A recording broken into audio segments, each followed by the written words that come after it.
hello to my audience. We are doing Amazon Lily right now, Tuesdays 8 p.m. Eastern, or again, whenever. Yeah, thanks for stopping by. If you're watching this on YouTube, please subscribe to the channel. If you haven't done so yet. Like and comment about what you just heard Josie talk about. That was actually really interesting. Continue on that conversation. Yeah, so I'll start by introducing each of my amazing guests. Thank you, Pastel Dallas, for being here. How are you doing today, Pastel? I'm doing okay.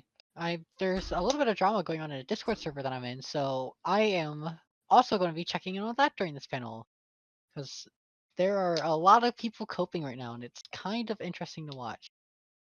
Thank you. Okay. Um, Anything else? Other than that, my semester ended, so I'm going to be trying to get more involved in my local politics. However, I just realized my county uses a commissioner system, and they're all Republicans, and their terms last 4 years, and they're trying to raise it to 5 years. So Okay. I don't know how much I can actually like affect things here. Hmm. You So can. I in my 6 years in San Diego County, in 15 years in San Diego County, we just flipped San Diego County blue. And we have a commissioner system too. And you just have to get like I can help you there. It's true. You can do it. It just takes so time. I've been organizing. The thing is, I don't plan to live here in the next 4 years. So Oh, then you're yeah. Then yeah, set yeah. up the structures that will precede you then. All right. Well then, Josie, thank you. I think everyone has learned quite a bit about you after all that. But Josie, still, please give everyone an introduction. Sure, I'll go ahead and give a formal introduction. I won't take too long because I feel like I always drop my credentials, like it's like on a table, and it's just like, oh, it's cumbersome sometimes, but I'll try to be quick. So Josie Rose Caballero is my name. My Twitch channel is Josie Rose C. You can follow me on Twitch Twitch and Twitter. I'm on those. I'm going to be more active on Twitter soon. My professional work is trans research. I am the lead researcher for trans research in the country, working for the National Center for Transgender Equality, working the U.S. Trans Survey. I have 10 years of political experience working in campaign management as well as consulting, working on races as far as the state of California, county of San Diego, and different states across the country as well. Had the fortune of doing those things. And before that, I did 6 years in the U.S. Navy as a reactor operator and operated reactors. Didn't like it, hated the military, was a GOP child soldier. So I and I say that because I was conservative and I was kind of brainwashed to be able to like serve my country that way. So that kind of like gives me my guiding light to where I am politically, which is very issue based. I am a Democrat who fights for social issues that is going to focus on issue based politics. That's kind of how I operate. So yeah, that's me. Thanks so much. Next, Lena. Lena, thank you for coming through. Once again, tell the world about yourself. Uh, my name's Lena. I'm not that cool. I don't know. I am a libertarian socialist. I stream and I play video games, and I recently started collecting Pokemon cards. That's been my new thing recently. I like politics. Yeah, you can find me on Twitch and Twitter. My Twitter is different because Lena Lux was already taken. So I think it's Lena Lux 8, all one, not underscore. And they can find my Twitch at Lena underscore Lux with the Twitch thing. Thanks so much. Karana, thank you for stopping back here. Karana, please introduce yourself. Buongiorno. I'm Katarana. I'm here, but with braids this time, so that's how you know this is a serious debate.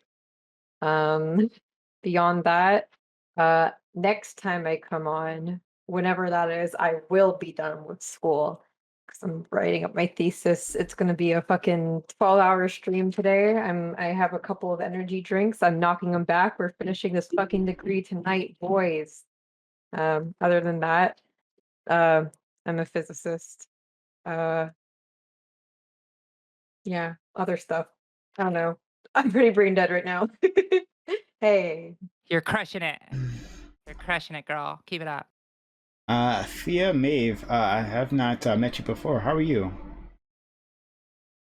I am good. This is actually just my second panel. So, um, to give an introduction, I am mostly from the horror community. I've helped run one of the largest horror book or the largest horror book club on Discord. And most of what I do is horror streaming. Although I am also a leftist, so I will talk about politics from here and there. Uh, but mostly what I'm doing is playing horror games, reading horror books, writing horror stories, that kind of stuff. So if you are interested in that kind of in watching horror, I mostly play Dead by Daylight and Resident Evil right now. So that's kind of what I do. Thanks so much. Next, Red Charlotte. Red Charlotte, how are you? Hi, I'm doing okay. I don't really have an intro, so I guess most of you guys already know me. All I have to say is people in chat talking about Latine and Latinx. If you wanna ask Hispanic people about that, don't ask your like 45-year-old abuela, right? Ask like trans Hispanic people. Like this is just selection bias, and people who tell you that Latino is already gender neutral. That's just a cope. It is so obviously masculine coded. Uh, like that's all I gotta say. I wish she's Latin. Uh, just the Latin individuals. But I think it's an interesting debate. There was a survey. This is off topic, but this is a survey of Latin individuals, and none of them. I mean, almost no one used Latinx. Going back to these terms again. Yeah. Can I But speak were to that? they cis though? Like that's the Hey, thing. hey, as a trans Latina, I say Latina, and I don't use Latinx because a lot of the language, a lot of people's cultures are rooted in like the way that their words are done, and we're not at that point yet where we can start like telling Spanish people and changing their conjugations of how they should do verbs.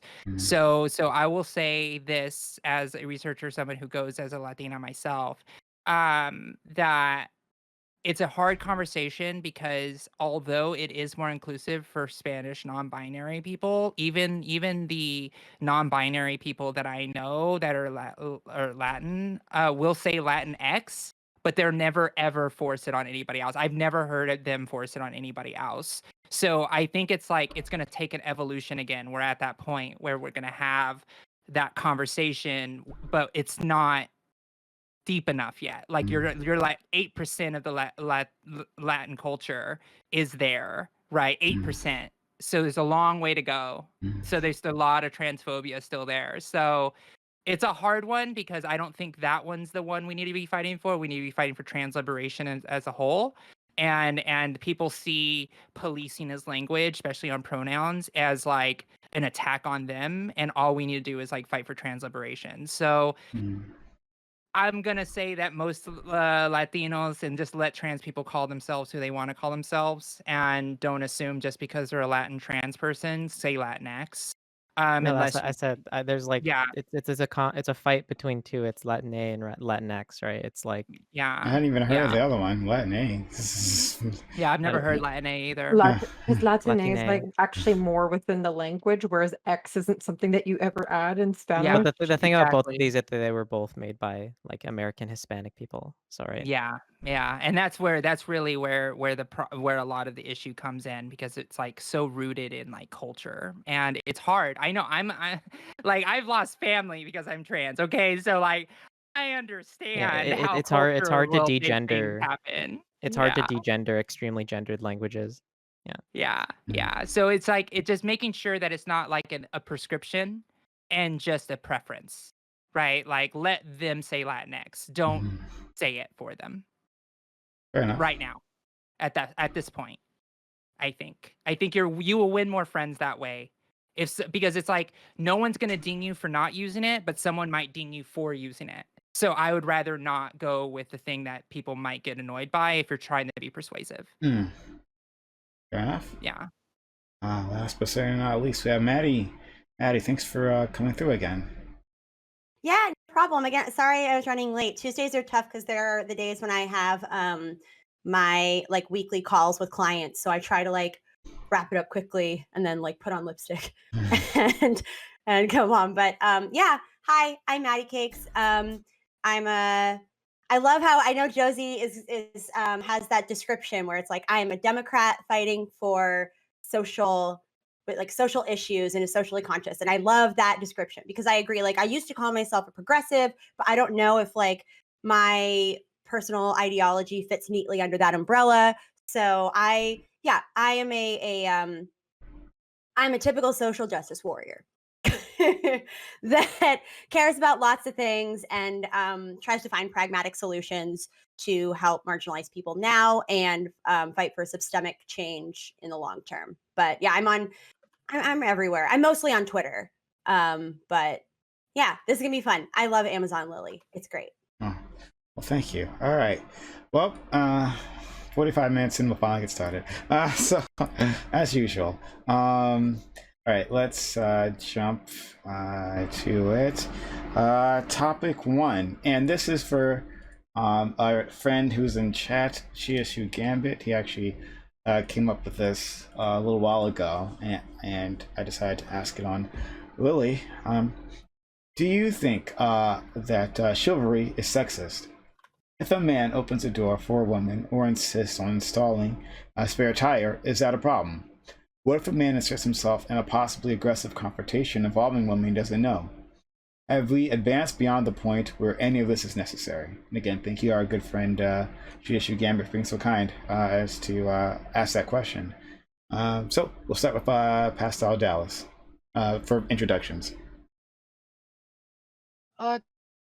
So I might have like a weird take on this. I think chivalry at one point you could probably classify as sexist, right? But I feel like in some areas now and how some people act of it, it's more evolved to mean like just doing small, nice gestures for people at the which I think is a really good way we can like evolve this concept of chivalry into being something just good for everyone to do. Like I don't think holding doors for people regardless of gender or anything, or helping people install a tire or anything like this is bad. We should probably encourage people helping other people, which we can do by transforming what this like word means now in like the modern day. So I think if we're actually actively moving in towards that direction, it's probably a good thing. We should probably encourage behavior like that. But how it's been used in the past, yeah, it's probably sexist. That's like my take. Okay, let's go to Josie. Okay. This is a very interesting one because I also agree with is it Pastel Dallas? Yeah, it's Okay. Pastel Dallas. Okay, cool. I'm really bad with names. You can ask my chat. They hate me for it. But so anyways, I agree. I think that this is a real big question of like, can people just be nice to each other without it having to be some gendered stereotype? Like the first thing I thought about is because I'm like super gay, but like I was like, if I'm gonna be on the side of a road and a cute girl stops and knows how to like change my tire, yes, ma'am, please. Here's tire to fix it for me. You know, like I'll take it. But like for me, it's like it's about being polite. It's about being nice to one another. And there was I go back to this this time early when I'm pre-transition and I was on this date and this woman was like so offended that I was like, "Hey, let's split this ticket since you got a ton of drinks and its bill's like $100." Like I was poor. I was just a humble campaign manager at the time, like working for a small race, and I was like, "I don't have this kind of money." And she got so offended that she stopped seeing me altogether because she was like, "You're not a gentleman." And it was just like, whoa, like I'm glad that red flag. Thank God you told me this early because I would have been like, no way. I don't know. I've always been a woman, I guess. So I'm like, yeah, let's go halfies. Like, why would we not? Like, it's just like, so I never really thought about like the man needs to do this. So I think it's a very interesting question, but I think if somebody's like, I'm gonna do this because you're a pretty girl, like, you know, like that's sexist, right? It's like, you know, if somebody's just saying, oh, I was told, but there is a level of politeness. If a man is like sweetly opening the door for me, I'm not gonna be like, thanks. Is it only because I'm a woman? Like, I would say thank you and just move on, right? Just like if it was a woman or a non-binary person, it doesn't really matter to me. So yeah, that's my point on this. Thank you. Lena. Yeah, I'm basically gonna just repeat what everybody said. Basically, I like So like I hold the door open for people and I'm nice to people, but I don't really think of it as chivalry. And like if a man holds the door open for me, I don't think of it as chivalry either. Like I don't think about it that way. I just think it's a person being nice to me, right? It's when it gets like aggressive or like no, I'm doing this for you because you are femme. That's the problem, right? There's two types of chivalry, right? There's like, hey, it's a guy holding a door open for you, like whatever. But like anybody can do that for you. They don't have to be a guy. And then it's I'm gonna pull your chair out and I'm gonna change your tire and I'm gonna do this, this, and this for you because you're a helpless woman and can't do it yourself. Like that's when it gets sexist. I think like people don't really think of chivalry anymore. Like I feel like that's kind of like a fundamentalist Christian thing that where like only they like really think about chivalry. But like I thought it was really funny, Josie, how you like how that red flag with that girl in split halvesies. Like I've never wanted like when I'm sorry, tripping over my words. When I went on my first date with my fiance, I was like, I'm paying for myself. You are not paying for me. I'm a big girl. I can pay for myself. Yeah, like it's just funny the difference. But like yeah, I don't think it's like necessarily sexist unless if it is sexist like blatantly. Okay. Katarana. There's some antiquated forms of chivalry that people don't really think about that much, but there's like a whole like rule book of like what's chivalrous. And like for example, I went out on a date with somebody and they insisted on staying closer to the sidewalk because according to the rules of chivalry, they need to be closer to the sidewalk in case a car comes or something so they can push me away and they can get hit by a car. Dumb as shit. Let me be run over. I'm trying to be close to the sidewalk for a reason. And I think that's really stupid. Those are like forms of chivalry where it's like, this is so arbitrary and it's not politeness. It's literally like, I'm big hulky man. I can take car like really good. And it's stupid as shit. But obviously, like when it comes to like the politeness type of things, I don't really have a problem with it because fundamentally, like we should be holding doors for everyone. Honestly, in Canada, it's kind of part of like Canadian tango is that we just hold the door for like 5 minutes straight until the last person comes through, no matter what the gender is. Um, yeah, so I think a lot of these things just really sound like politeness, but like when it is truly, truly, truly gender specific, then I don't like it. Okay. Thea. Yeah, so I feel like I would just be repeating like what everybody has already said. I haven't really thought of the term chivalry since like a Facebook post maybe 7 years ago or something. So this is really pushing my boundaries. But I think I think like everybody said, just be nice to other people, as far as like holding doors for people, that it doesn't really mean much to me, but it's just polite. If you see somebody struggling on the side of a road and you want to go help them, then that's fine. It shouldn't really matter if that's a man or a woman. Um, the only thing about like aside from what Katarana said, where there's some weird things in chivalry, the other thing about chivalry that seems to come up whenever I see it is it kind of gets tied into this kind of like we need our men to be better men for the strength of Western civilization type rhetoric. That is, I find kind of alarming because it seems a little bit like we need to go back to the day when women are, barefoot and pregnant, that type of thing. And I get a little bit, you know, it's a bit of a red flag if somebody is talking a lot about how they need to be chivalrous to me and they're a man. So I think just be nice, you know. That's about it. Red Charlotte. Like I said earlier, ask not what you can do for misogyny, but what misogyny can do for you, right? I think on an individual level, I think chivalry is good because I like when people do shit for me.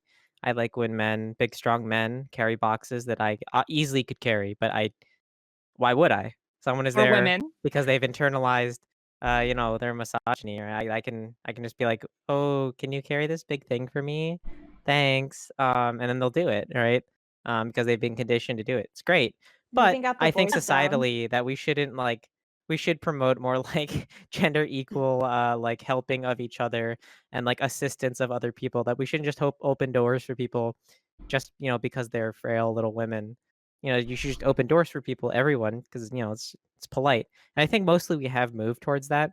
I don't remember the last time that like someone, like in my experience, that someone has opened a door for someone specifically because they're women. I only see people now. It's just like conditioned. Just hold the door open until like the person behind you is far enough away that it's okay to like close the door on them or whatever. So like, while I think chivalry is bad, I don't think it's as much of a problem now as it used to be. But all of its remnants should be destroyed, obviously. Okay. Like the idea of hunting down and destroying chivalrous individuals. Yeah, exactly. Like We get BuzzFeed feminism. Don't open this door for me. Did you open that spreader? Did you open that door for her because she's a woman or a person? Your life depends on it. Well, thank you for that, Maddie. Yeah, I mean, so at the base level, if we're just viewing the acts of chivalry, opening a door, standing up so a woman can sit down on a bus or something, like those acts in isolation, we could view as like, oh no, it's just them being polite. It's just them having basic human decency. But what makes the idea of like chivalry problematic is that it's often kind of a ruse for sexist behavior or operating under the assumption that women are inherently weaker and like need to be protected and coddled, which I find pretty patronizing and insulting. That being said, like I'm someone that I will open doors for people because I think it's nice. Or like when I'm out with friends, I'll often offer to pay for like, hey, I got this round. Like you'll get me back at some point because I like treating people and I see that as my contribution partially like to our friendship and anything else. Same with relationships. It's also really lovely when someone else offers to pay for you. So I think like it's the outcome might be the same in that it's still really nice when someone opens a door for you or like helps you change a tire or carries something upstairs for you. But I think maybe it's on us as a society to rewire how people view doing that as like, no, I'm being a gentleman helping that poor damsel in distress, and more like I'm being a good human being helping someone else who could use the help. And it's just like a good thing to do. So that's what I feel about chivalry. I think, like chivalry initially came from a sexist place.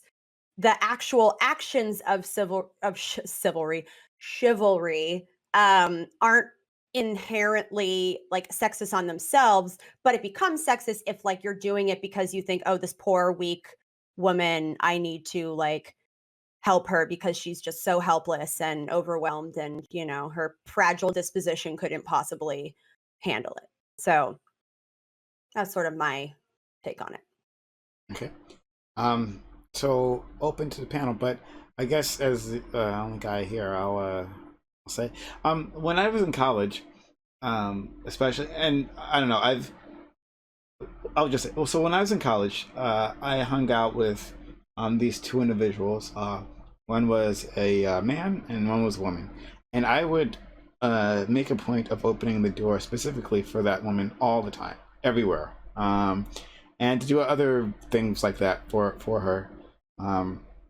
Just to be nice. I threw her off at first because she just wasn't expecting it. And then she was like, okay, well, we'll just go with this. This is what he does. And so it's just, something I had done the entire time. And I guess this continue on later on, later in life. But I just had less opportunities to just hang out with women in that way. So it's not like I wouldn't really think of doing that so much today, but only because I'm sort of like out of practice. But I always just thought it was something nice to do, and I put no other thought into it. But when it comes to chivalry in itself, right? So chivalry actually has like a completely different definition when it comes to like behavior, right? So it's like a set of behaviors that are prescribed for like military officers. That's like where it started, right? European military officers, and then it also involved into these social interactions that we're more familiar with. And yeah, like Katarana said, there is like a whole list of rules for chivalry, and how you're supposed to interact. I hadn't heard about like the car hitting you on the sidewalk. I had heard more like you walk on that side because in case a car goes by, hits a puddle, and then so you get splashed with a puddle instead of her. Both. No matter what, I want the misery, and the Okay. fact that the man is trying to take it away from me hurts, okay? Okay. I want my clothes to be fucked. Okay. I want to do laundry. Let her be miserable. Yeah. Fair enough. That's her right. I've been hit with a puddle of filthy like street water, and it's no fun. But yeah, I'll share it with everyone if you like that. You'll take that instead of me. That's fine. But yeah, Look, so it's hot out. We need to be cooled down sometimes, you know. so it was a whole like mindset in terms of like a way of living, right? Was chivalrous, but that's kind of gone away. And now what's left is what the common understanding is that men doing these things for women, right? And it comes in all sorts of different facets. I definitely want to expand. I definitely want to expand what we're talking about here, because so far all we've talked about is the shallow parts, and there's more to this question, right? Like holding open the door. Yes, people can do that. Anyone can do that for anyone, I guess, right? And whether it's chivalry or not, probably not. But like, there's so many other types of interactions between men and women, right? Where men will go out of their way for a woman or a person they perceive to be a woman, and I think so many of those, like, people would think in general that they're positive because you're helping a person, right? But then I guess you put on these intentions, right? Well, you're doing this because you think I am weaker, right, or lesser than. When it's maybe like, oh, I just thought I should help this way. So anyway, Josie, So, you had... sorry. I was gonna say, like, a question then is like, so you open doors for like your female friend, why not for your male friend? He's got arms. He's got Look, arms. Matt. No, I can't believe you. I would I would hold open doors for other people. Like I actually do. You got the 'Cause I do that for testosterone. You everyone. open that door. Well, I was like- raised Catholic where like it's shame. It's all shame. So I'm just like, I have to be polite to everyone. Otherwise, like, you feel this deep rooted shame.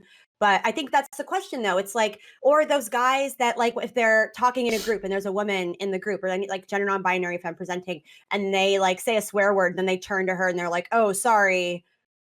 Like, I'll, sorry, like, oh, I usually don't do this in mixed company or whatever. Cause I've had that happen. It doesn't happen as often now. I will say that it's a little Ew. bit more like old fashioned, but as if like, oh, I can't say this around a woman, as if like somehow we'll like wilt because, oh my God, how dare you say such colorful language in the presence of a lady. It's baffling. That's so cringy. Yeah, this is why we Like, have to I make a swear a matriarchy. lot. I just vomited. I swear a lot. I'm so sorry, guys. Oh, fuck. Josie? Okay, so there's two things. One, I want to bring up a pretty based argument out of my chat from Slow Knife, talking about chivalry was really about helping the weak, and what happened in reality is that weakness got transposed to like women, and like, oh, it's a man's responsibility because they're strong, so we need to uphold that stereotype of like men strong, women weak, therefore we help them. And I'm gonna go from a more of a toxic masculine place because I was raised in a very toxic masculine environment. I remember my father and my uncle like teaching me that book, like actually like teaching me like, you better walk on the right side, like on the right side of the sidewalk. you better open up a door for a woman as a car, like car door. Like they used it as almost like pickup tips. Like I'm serious, super toxic. Like this is how you get a woman. This is how you attract a woman. You treat her like a lady. You treat her like a princess. Like that type of conversation. And it was like more used in the idea of like you got to be nice to a woman for a woman to like want you, right? And it was like a really interesting thing because I lived predominantly for 34 years of my life. I lived as a cis heterosexual man.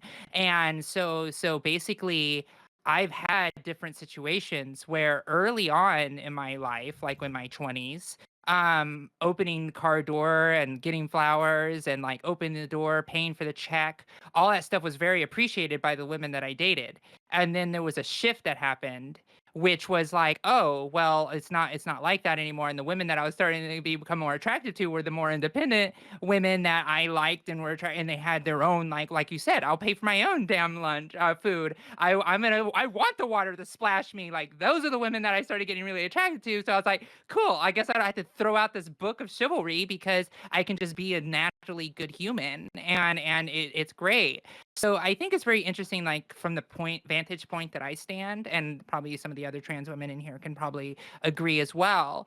But it's very interesting to like have that dating culture, and now everything is like on the other side of it. And I'm like, okay, I see where this is all coming from, but I also see that, and I'll be honest, because I was raised to be opening a car door for not the reason of just opening to be nice, but to help pick her up after a date.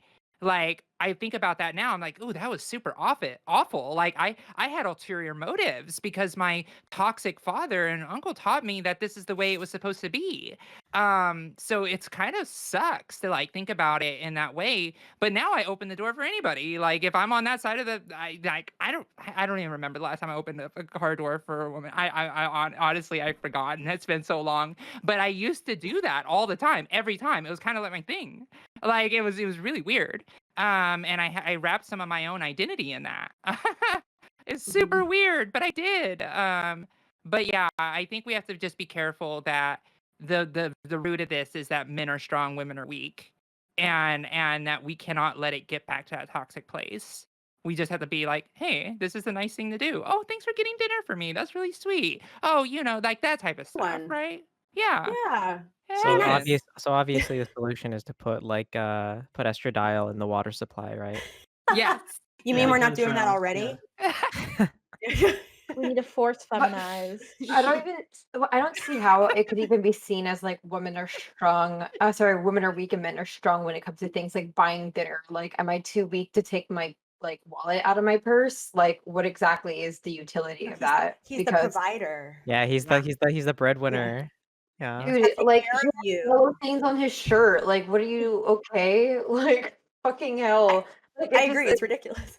Yeah, I just don't really see like the utility in any of this. Like the only like thing out of all of them, which I saw was like if the true thing is that like men are biologically supposed to be stronger than women, it was probably the whole thing like a fight at the bar or whatever, or like if a guy, sometimes like guys will not take you saying like fuck off properly, and like sometimes it is true that like for some reason the guy suddenly understands, oh, she's not interested if some random guy passes by and says it like exactly the same way, just with deep like Adam's apple voice.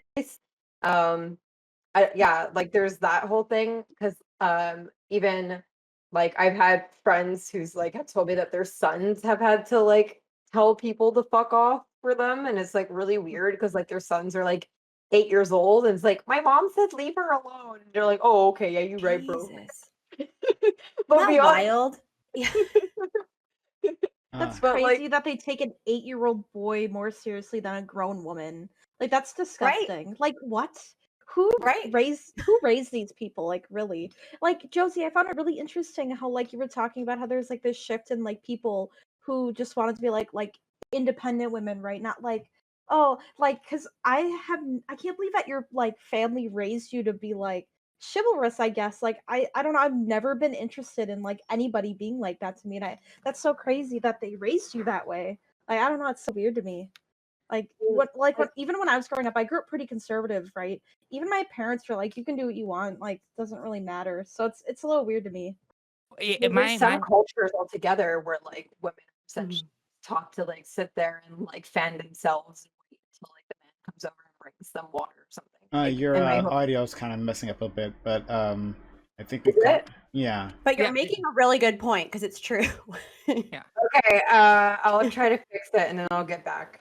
I think when you turn your head like towards the microphone, it works because like yeah, I do the same thing because I move a lot Oh. when I talk. So, Okay, I'll try to yeah. do this way. Yeah, it's good. So essentially, like, yeah, there's like countries like in my home country in the Caribbean, like women are just essentially expected, like, so the maid will make the dinner, but the woman won't eat the dinner until the man comes because even if you're hungry, the man had a long day at work, so gotta sit there and like starve until he comes home. And like there's some like things where like just culturally you're just expected to like revolve around different types of chivalry where like man provider, very strong, bring home money. I sit there, look pretty, lipstick go brr, you know? And I don't entirely understand the utility of any of this. If it were That up to sounds me, I would go ahead and smash that the sounds like picture. that sounds like such a miserable existence. So Like, no offense to the women who are like doing that, but like just being an accessory to a man. Like, I know that's kind of getting off the topic, but like that's so like what's the point? it's, Like, sorry. Entire I- identity is centered around someone else. Like your purpose is only exists because of your relationship to the man in your life. And yeah, it's super So depressing, so or at least for me. Yeah. So I do want to like not move away from this topic. A chatter, a chatter code Oh. end in the in my Twitch chat. Thank you for being here. Says at the time of the invention of the chivalric code, women were definitely more vulnerable. So the responsibility to act as a protector was a positive function in society to prevent them from being casually victimized. This responsibility today is taken on by the state's monopoly on violence. It's actually quite interesting that like at the thinking by the time, and this is very old, chivalry code is actually quite old, that it was the fact that people could be victimized much more freely, right? And now that we have a strong idea of what a state is and a function of that state, and a police force, for instance, in general, right? Even though fuck the police, that these things are now more taken for granted. So it's like, well, I don't need you protected, but like what actually is protecting what's protecting all of us is theoretically the state stepping in and keeping like violence at bay from people who would do those things to us. So yeah. Well, the whole thing is. Really, go for it. Here, Katarina, you go, and then I'll go after.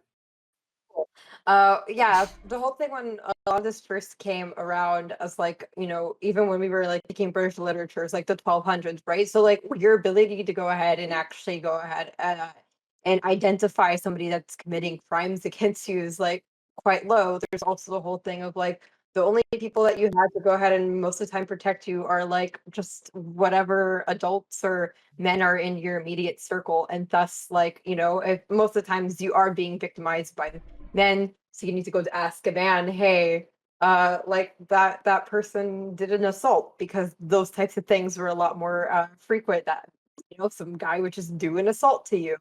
But like now, yeah, honestly, like what's the utility? And the whole idea is like if the pure purpose was to go ahead and like deal with the discrepancies in physical strength, but now like once again, like, yeah, we do have the state, so like why should we even keep some of these like conventions alive, especially since now what is it, it's not like I'm gonna have to go like get my own food, right? It's like, can I open up a fucking door? And yes, I can. Thank you. I also can very much just start Snapchatting anybody that's doing anything really weird to me at the bar. Like, I can do a lot of things. Phone, very good. So I would say like let's fucking snipe it. Let's get rid of chivalry. Let's just do general politeness. Yeah. Go ahead, please. No, I just so sort of related to that. when we think about the origin of chivalry, because I looked this up when I saw that, because this is a great topic, and I was like, okay, well, where did this come from?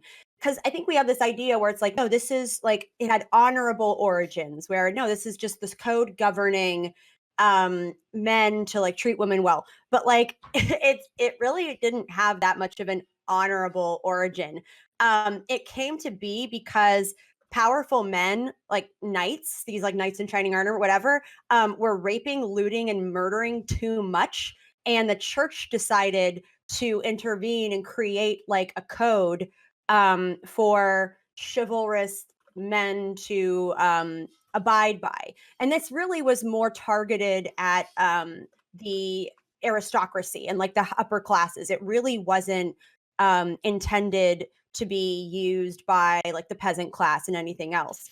So like when we think about like, oh no, but it's just people like being polite, it's interesting because that origin kind of contradicts that, where no, men were just like doing assault and rape a little too much. So the church jumped in and was like, how about you don't do that? So when they say like, oh no, but it's to preserve the honor of women, what they mean is like, don't rape women. And then it like became this, larger umbrella for how to interact with people and what's polite and what's not. But like the fact that this is rooted in essentially just trying to curb men's violent behavior is interesting, and I think frames the conversation a little differently. Thank you for that. Josie, I think you had your hand up previously. Yeah, I did, and it was a direct comment to Lena about like being raised to do so. It wasn't just my father and my uncle; it was also my mother to a slight degree. I've had many conversations with her. It's like, you need to find a woman who will do and cook and clean and do the dishes for you. You are too busy to have to do that. You need to find you a good woman that is just going to do all of those things for you. And because I was bringing home independent women, right, who were like Yale graduates and things like that, which are just like, oh, these people who have like high independence, obviously, for their own reasons, neuroscientists and things like that. But they were not vibing with my mom. No, because my mom is like, why don't you come and help me do the dishes? And they're just like, I did my dishes. Like, it's just like, and that was like, oh no, you did not just say that to my mother. Like, it's Yeah, over. they'll be like, do your own dishes. Like, why do I have Yeah, to do them for you? You're an adult. yeah, That's like my exactly. mentality. Yeah, exactly. So my mom didn't like that, and my mom would tell me, she's like, you need to find a woman that will suit you in this particular way. And then you had my biological father, who was basically, or my birth father, he basically was like, hey, you need to do all these things so you can pick up one of those women, right? Like, so like there was like a connection bridge to get the trad wife, right? And that and and at the there's a lot of in Hispanic culture, like that is a lot of what young women are raised to be. Like, you're like, okay, you're gonna be subservient to a man. You need to make sure a man treats you right, make sure that he pays, he's got a good paying job, and all of that stuff was like raised in that culture. And so like, and you and nothing against my sister, but she has 3 kids, right? And she had kids young, right? Like, all of those things were part of our culture. That's what we were supposed to do. So it's really unfortunate that that's kind of how it happened for me. And it was really, really interesting to see how the world has kind of evolved from that point, because I would never, I don't even think any Gen Zers are being raised in that way, really. As much as millennials are raising kids at these days, like, he's like, you go and survive on your own because nobody's gonna effing help you. Like that's the type of mentality and parenting that millennials are giving their kids right now. So that I know, right? So that's kind of what I wanted to say, is like the chivalry also, in my, at least when I was raised, was supposed to receive a certain goal. It was supposed to achieve a product, which is to have a traditional wife that is going to serve, cook, clean, do your laundry for you, and raise your family and be a good housewife. Like, So, like, that's rather what than being a good person and treating people right, like what we're talking about, it was about end goal of having a wife that will cook and yes, clean for you. Okay. yes, So like that yes. mentality is so different than like what we have when it comes to like, I guess, chivalry. Like we're talking about it in terms of being a good person and treating people nicely, while they were talking to you and other people like other men, I guess, because Mhm. you know what I mean. Yeah. Yeah, I know. Apologies. No, Um, no, I'm pre-transition like in that this in story. that It's manner, okay. like Yeah. okay, thank you. Yeah. And like they talk to men that way, where it's like you need to have a wife and a girlfriend, and she needs to do this for you. When we're talking about like being a good person, two completely different conversations, you know. Yeah, yeah, yeah. It is. It is completely different conversations, and that's what I was raised from a very young boy. Like when I was raised as a young boy, which was not my choice. But you know, like to the point where it was like everything was scrutinized from the way that I walked, the way that I presented myself, being a certain type of masculine, being an athlete, so I can pick up, you know, the girl, that type of stuff, right? Like that's where everything was focused. Is like priming myself to be this person. Now, I'm sure I don't know if anybody else has that experience in particular, but it is something that I had to deal with, and it took a long time to break because you know, especially when you have comp cis heterosexuality.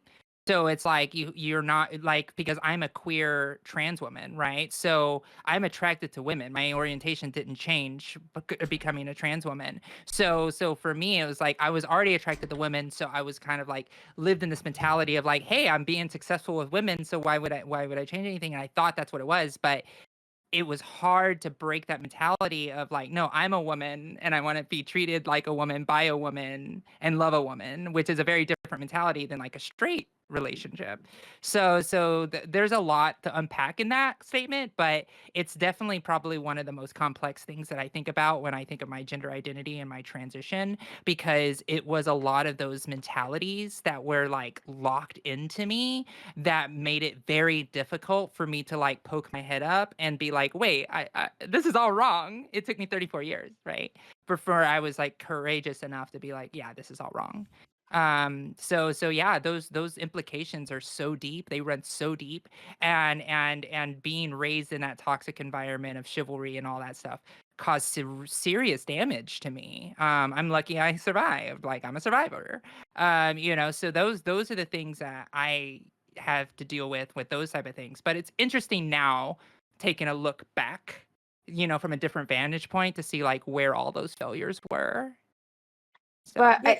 Yeah. I think the way that like chivalry is taught within BIPOC homes is specifically sexist, just because it's not just you're gonna do this because it's nice. It's like you're gonna do this because women are weak, and you're making extra money because women are weak, and you pay because women are weak. And like you know, the whole purpose is to one day get very nice trad con wife that sits there barefooted and lays eggs. Mhm. Whereas I think, and like other like the other utilities of it is like, I think sometimes just for being nice, but definitely like within BIPOC homes, No static, it's fine. yeah, it's Sorry. literally for the purpose of kind of like it is sexist, I find, in It's like the because way that it's taught. well, like, and I love that Josie brings up the how a lot of it is rooted in toxic masculinity and how it does hurt boys and men as well as it hurts women and like and gender non-binary. It really hurts everyone because when you are telling a large section of the population to essentially like deny their own feelings, to deny certain things, to project this air of like strength against all odds, to reject vulnerability, to reject any characteristics that are more associated as female. Like what you're doing is you're asking people to then like shove that stuff down and to, you know, end up then harming other people and themselves.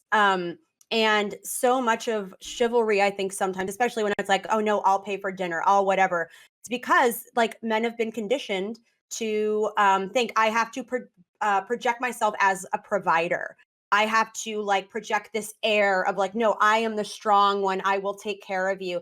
Whether or not that's like, you know, in the moment, I'm sure that is not, you're not like, yes, I will have to show her. I have to prove that I am a provider. Like, of course, in the moment, like that's not how it is, but that's how it's socialized. Like that really is sort of the base root motivator. And that is derived from toxic masculinity. So mm, I think we're mixing a few things there, though, right? I I mean, I first of all of these things are tangible. We're talking about the effects of certain behavior, social behaviors. There's always a certain level of overlap, right? Um, but does this actually, like the history that you've laid out in terms of Maddie, in terms of like knights being, super into sexual assault. That's one thing, right? But I shared the sources too, so you check them out. indeed. But that doesn't necessarily reflect on why an individual does these things today, right?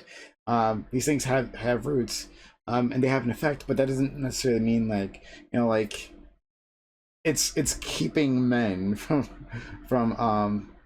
acting out evil behaviors at this very moment. And I guess so. I mean, when I think of, at least, and maybe it's because it's just my own limited experiences of this, right? Um, Chivalry is, for me, those behaviors weren't to pick up women, right? So when I was doing those things, it was never the case, right? And when I did them, some of those things, right, because I thought it was expected of me, right? So for instance, paying for a date, right, like paying for her bill, was because it's expected of me. And for some women it is, right? It's like, oh, you didn't pay. What kind of guy doesn't pay for a woman's a meal, right? And then you got a problem. For others, it's just the opposite. It's like, no, I absolutely don't want to, and the fact that you're asking me is problematic in and of itself. So I don't know. I guess I feel like a lot of things are tied to quote unquote toxic masculinity. But is it when, like you are told, hey, this is something that you should be doing. This is just part of the dating process. For instance, again, specifically talking about paying for things. That's just part of the dating process.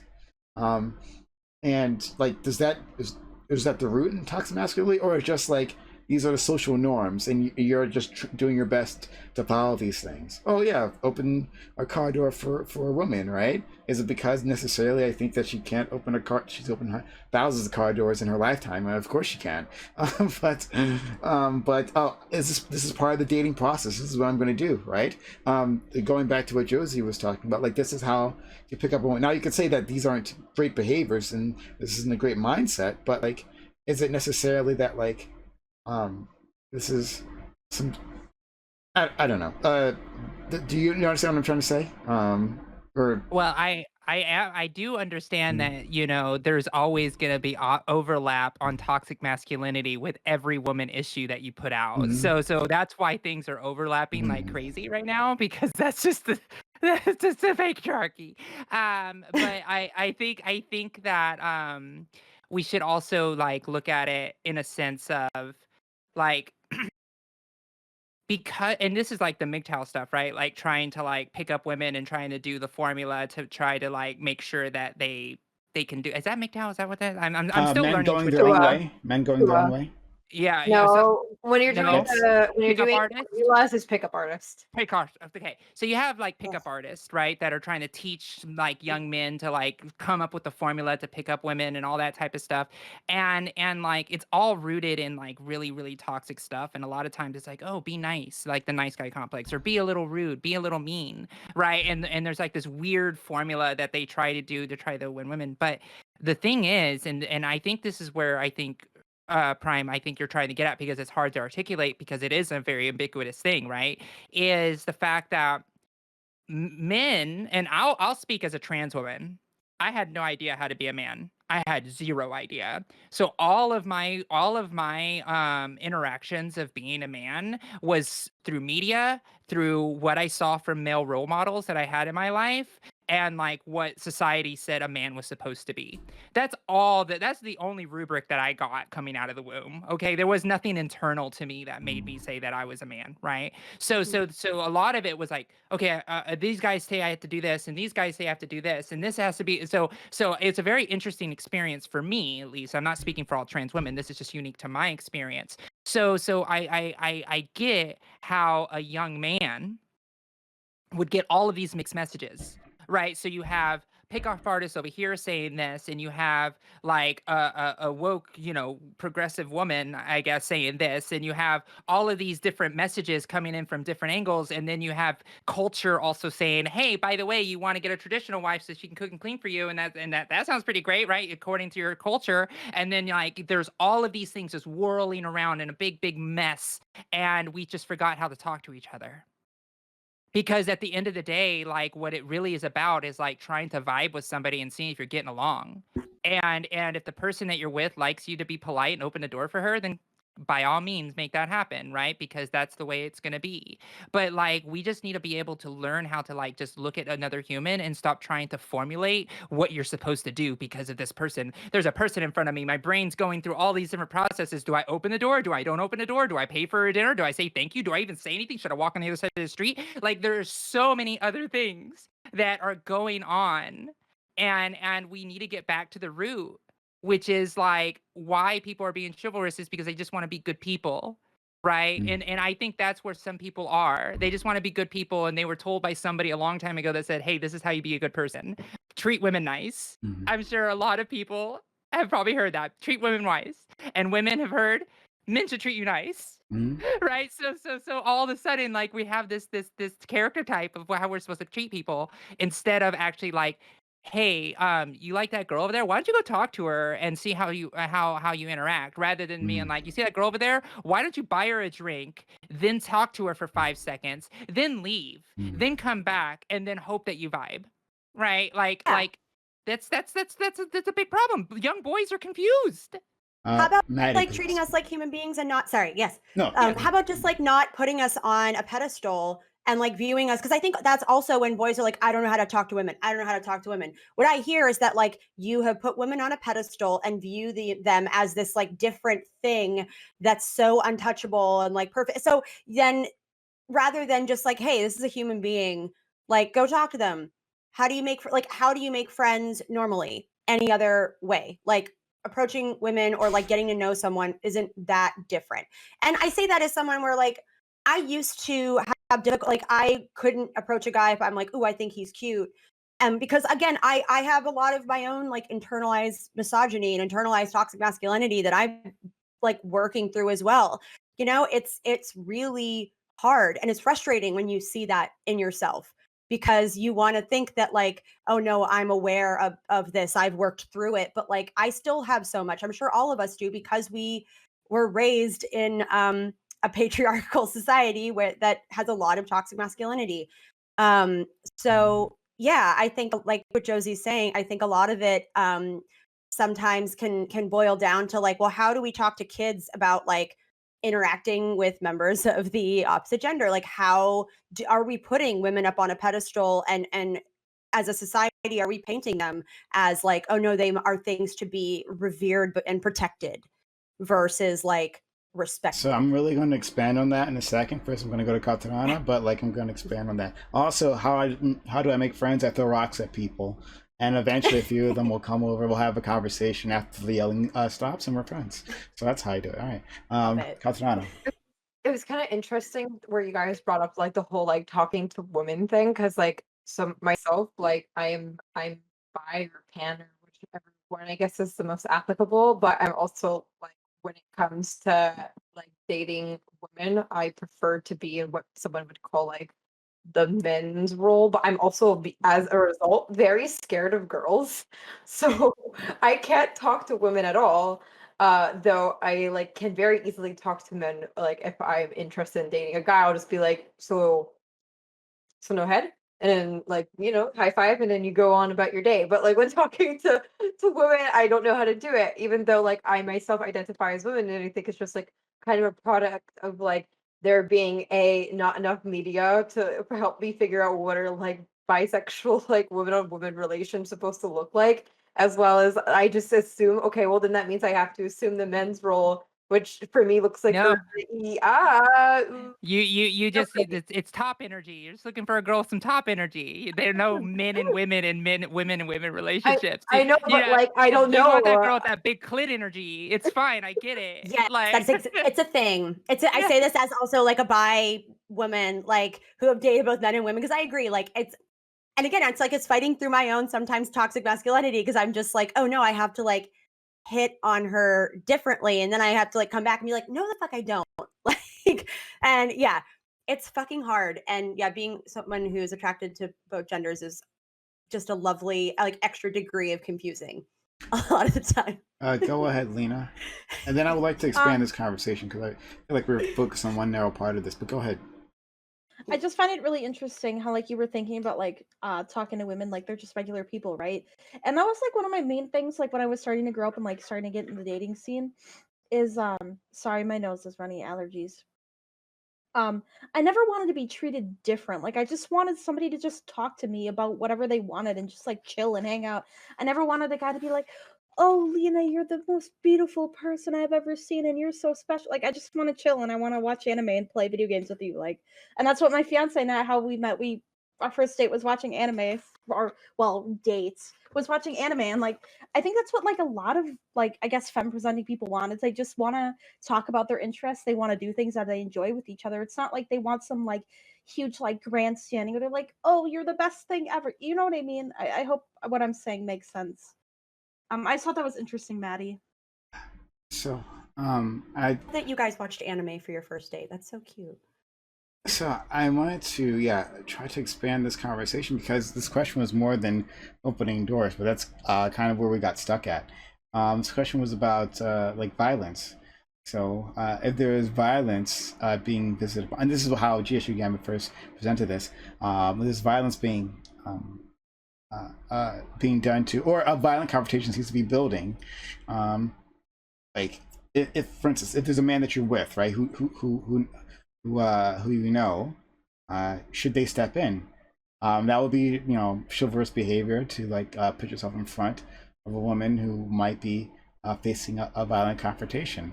But is We that should do wrong? it If for all these everybody. other behaviors are wrong, um, then like because women are quote unquote weak or however you like to process this, well then would it also be wrong to insert yourself into these situations? Go ahead. I theoretically shouldn't we be helping everybody like avoid confrontation no matter what the gender is? I mean, like even us as women, we definitely would be able to go ahead and mediate a potential fight a lot easier than the opposite gender. So like let's say if two guys are starting to have like an issue at the bar, like women also have the ability and should, if this is something that they generally care about, go and say, "Hey, like why are we doing this? Like we're all just trying to have drinks here. Can you stop?"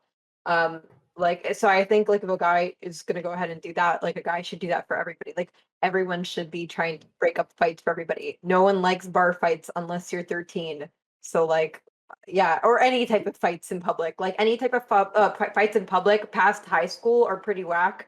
So like we should all be like just stopping it. Though like, and I wouldn't be particularly upset like if a guy stopped, as long as I guess if this happens to happen quite frequently, then hopefully one day a woman will also stop and try to break up a fight as well. I mean, I just I don't see it as being a particularly misogynist thing, more as like a just trying to make sure like public spaces don't have blood on them. Hmm.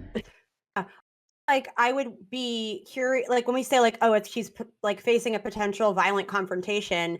I mean, context is important, right? So I'm like, how is this coming about then? Like, because unfortunately, violence or the threat of violence is something that many women face all too regularly, and that could be even in the form of like someone catcalling us, not reciprocating, and then having them follow us. When I lived in New York, I had been followed off the subway multiple times by different people, men, like yelling at me or harassing me, whatever.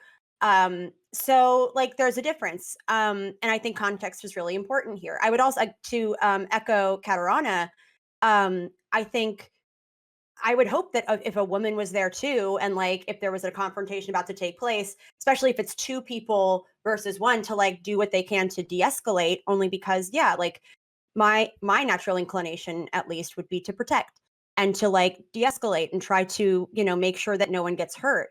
Um, but like I think there's this weird fantasy of like the heroic man coming in. He's like, no, I protected the damsel in distress. And I'm like, I don't know if that's a realistic portrayal of like what happens in day-to-day life, because things that we see as violent and like directly causing harm, maybe men don't realize like do that. So like if you're with a friend and they're a male friend and they're catcalling a woman, do you correct them? Do you say like, hey, that's fucked up? If they are like being disrespectful to a woman in a bar, do you call them out? because that's the way you can actually step in and prevent violence against women. It's not this like kind of fantasy where you're going to swoop in and like have some brawl and then, you know, carry the woman off into the sunset. Like there are ways in your everyday life, especially within your own circle of influence, that you can prevent violence from happening to women. Like that's going to be more impactful than this weird like idea that like you're going to be a woman's Rambo. But violent confrontations do happen, right? Like, I mean, I hear what you're saying. I hear what you're saying. Like, in general, you're talking about changing the culture around, like dealing with women, right? To tell my friends not to catcall, right? I've told this story before, in that like I was driving my cousin somewhere, right? And he told me, oh, hey, you know, you see that woman over there? It's like, turn around. I'm gonna talk to her. I thought he knew her, right? I thought, oh, he knows this woman. He's gonna say hi. And he rolls down the windows and he says a rude comment to her. And I was like, I had no idea what to even respond with, right? At that point, I should have told him like to knock the fuck off, like and never do that again, and even to fucking apologize to her. But like at the moment, like I just like never experienced that like in person, Right? so I didn't know what to It's a do. lot. But that would have been quite helpful to confront him on that. So I hear Or just you. even be like, hey, it's not cool. Yeah. But and I hear you on that. But there are violent confrontations, like you yourself said. You know, some men have followed you off the subway. I'm glad it maybe didn't go any farther than that. But if it had, and this happened on the street, right? Would it not be good, like the chivalrous thing to do, right? Spotting that a woman in trouble would be to step in, right? Like this guy I would prowling hope on her, anyone would. and you're like, truly. well, Yeah, yeah, but I would hope anyone would. would Yeah, would like of course, anyone? I would on the want- street. But Yeah, would I want anyone? anyone to And go is ahead it and stop. isn't it because- rational? Though, is it not rational to not, right? Like, yes, we would hope Also everyone did, expecting but that this every code. man is better equipped to like fight someone off physically than like every woman. Like I know plenty of men who are like personal friends of mine who I adore, but like if they were like, oh, but wouldn't you want that man to come intervene? I'd be like, he is not going to help. It is not going to be helpful. That will be. And then there are some women I know who I'm just like, fuck yes, I will. They are my champion. I tag them in like that. I mean, I was an athlete in college. I played volleyball with some very tall, very strong, terrifying women. So like I would choose them any day. So that's also like holding all else constant where we're like, oh no, but wouldn't you want like a big, strong, manly man? I'm like, ideally, like I just want a big, strong, whatever. And luckily I was able to get away because in a lot of these situations, it didn't get to the point where they were then like close enough to like actually do something. Because as soon as I went up the stairs and whatever, they're deterred. Also, the advantage of being somewhere heavily populated, they are less likely to instigate violence when there are more eyes on them. Yeah. Right. So, I mean, so like that's the whole thing where they're like, oh, but wouldn't you want? I mean, listen, if there's a man on the street watching anyone like get beat up, or like if there's a woman on the street watching someone like getting beat up or harassed or whatever, I would hope that they like step in or say something or do their best. But I'm also not going to blame them for the violent actions of a man. But no, but okay, I think think, you're involving. I want to finish this point, then I'll go to you, Maeve, because I want to hear what you have to say as well. But Maddie, I think you're like conflating a whole bunch of different things, right? When all I'm asking you is one particular thing, right? So chivalry is a set. I would love for a man to save me in that context. I'd love for him to punch someone in the face for me. Okay, well, I'll finish my point. Is that chivalry is a set of behaviors, right, that you teach a person, like, isn't it? I guess my question, and to the rest of you, just not Maddie, but the rest of you, is if chivalry is a set of behaviors that you teach people to do, right? A way of forming your culture, saying that when a woman is in trouble, and that when you think a woman's in trouble in each way, like step in and assist, right? Because another way of looking at it is mind your own fucking business, right? Maybe call the cops, but like other than that, don't step in. I mean, that's another way we could do things too, right? So between that and all the other myriad ways that social interactions could go, why wouldn't you want men to step in, right? Like, wouldn't that in that instance be a positive? I'll go to Maeve, and we can circle back around. All right, go ahead. Okay, so I don't care if we call this chivalry or not.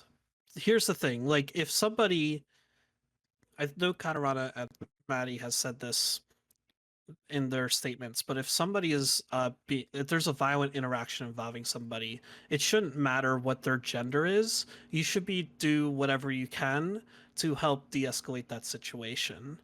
And then there's this other thing. Okay, so as far as that goes, I find that just being respectful and being nice to that person. Making sure you help them out in a bad situation. And I don't care if it's a man or a woman. Now, there's this weird thing when we use the word chivalry to describe stepping in to prevent a potentially violent situation.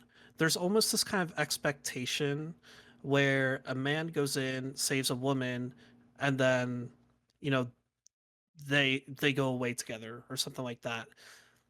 If you're going to help somebody, there shouldn't be this expectation of a return for you. If there's a woman in distress and you go and help her out, the idea behind chivalry is you're being nice, and then you can take that woman home, or maybe you secure a date. You see this in movies all the time, this cliche of a man dating a woman he just saved, and I think that is very harmful. So I want to drop the word chivalry from all these types of acts. In my opinion, this whole stopping a violent confrontation, whether there's a woman involved or not, is just a more extreme example of the opening a door for somebody.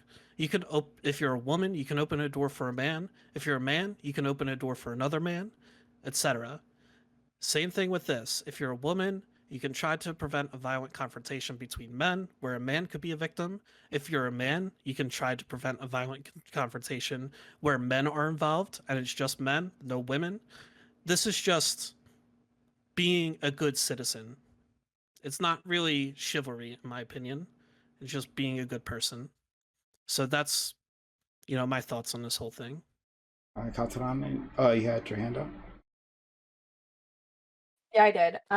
Yeah. So I don't like, if chivalry is the whole idea of like going ahead and teaching somebody to like be a good person, then chivalry is a very specific word, and I think it's slightly being conflated with politeness. And I think altogether we should just go ahead and teach people general civility and like basic human decency, because like there are several situations in which women are being followed out of public transportation, and like if some people would just like get their head out of the I'm gonna mind my own business mentality, like a lot of us would have a lot less interesting like walks on the way home.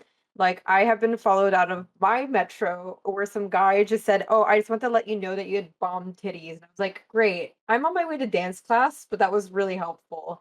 And then I couldn't leave my dance class when it got canceled for 20 minutes because I was worried he would still be outside. If someone would have just gone ahead and maybe like told the guy to piss off on the street corner when he followed me for like 10 blocks on my way to dance class, then I could have just fucking gone home early. And like I don't understand like why it's either like one or the other. It's either sexism or mind my business, when it could be either be polite to all genders or be polite to all genders, and be helpful to all genders or be helpful to all genders. Like it just really seems like basic human decency, and I just think it's really weird that like we live in a like either I'm gonna help because I'm trying to smash, or I'm gonna mind my own business because I don't know her. You know? Interesting. All right, so let's go to Lena. I kind of like what Thea, is that how you pronounce it, Thea? Yeah. Sure. Mhm. Okay. I kind of like what Thea said about how it kind of like it shouldn't just be called chivalry, it should just be like basic human decency, because like what she was talking about was like a woman can intervene with two men getting attacked or like attacking each other, whatever. Like I think the word chivalry has this connotation, and it implies that it is like a man helping a woman, and that's that. Like I think we should like move away from the term chivalry just because of its implications, right? Because like how it's been used in the past, how it's been used recently, and like the chivalry, like the book of chivalry or whatever you want to call it, I don't know what it's called, but like these things imply that a man has to do this to a woman. Why don't we just say, hey, why don't you just treat people respectfully, and why don't you do nice things for people regardless of gender, and why don't you stop violent interactions between people regardless of gender if you're in the situation to do so, and things like that. Like I feel like the word chivalry just has bad implications, and I feel like the utility of it just isn't conveying what it should be. Do you know what I mean? Pastel. So yeah, I completely agree that we are moving past the concept of like chivalry being only a um like males protecting females, because I feel like most people now whenever they hear it just agree with, like, I believe the common notion, at least from like what I can recall, is chivalry is more like just being a decent person, and moving away from that name and rebranding it as something else is probably like a really good idea. Also, I don't think, unless someone's like the getting involved in a actual like confrontation, I think probably should be something anyone should do, but they should also just be careful because like, getting involved in a confrontation will immediately put yourself in risk. So if you're like not confident you can like actually protect yourself, maybe you shouldn't be making a situation worse by like jumping into a fight already. Yeah. So. But Oh, sorry. I'm sorry. I thought you were done. Apologies. yeah, but like I'm not sure because like at one point I don't think I would like decline someone's offer to help someone who's like trying to fight me, but at the same time, like I would feel really guilty if they like hopped in a fight and then like they fall, crack their skull open, and like, ah, geez, maybe I should have like not let them do that. So, yeah, I agree with T-Drums in chat. Like chivalry is not just being nice to women; it's like going above and beyond because she is a woman, right? And it's Right. like, so people are saying, well, we should move away from this and just be nice in general. I mean, sure. I mean, like, yes, like, yes, let's all be kind to each other. 100%. You won't get a disagreement with me, but we're talking specifically about the topic of chivalry, right? This is, this is what we're discussing, and it's a very specific thing, right? So you can say it's, I guess, less useful, but like, if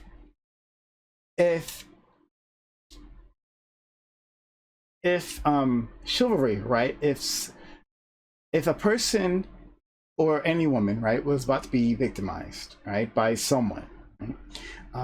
And the difference between I'm gonna have to stop you. I'm sorry. Like you're conflating the definition of chivalry into something different.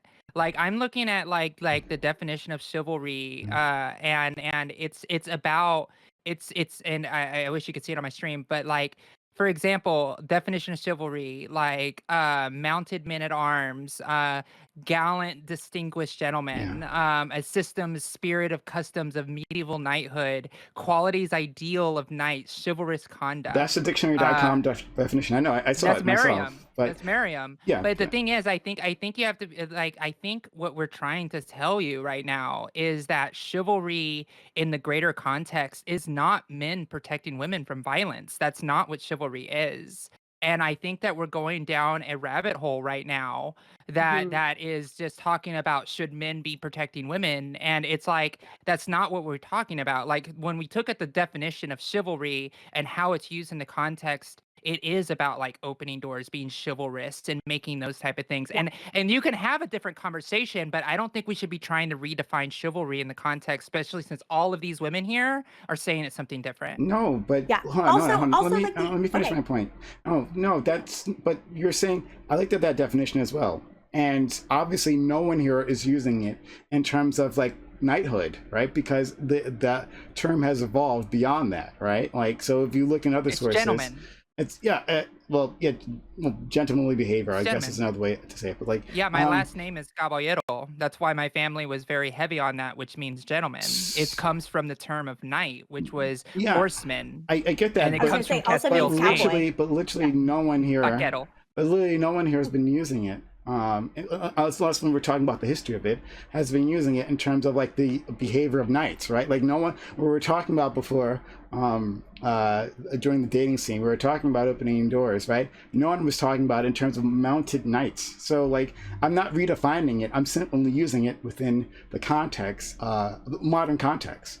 And I started off the conversation with that too, saying that like, this started with the whole European knighthood, right? How European officers should act, but then it evolved, right? To our modern understanding, all that general code of behavior, like our soldiers today don't do that, right?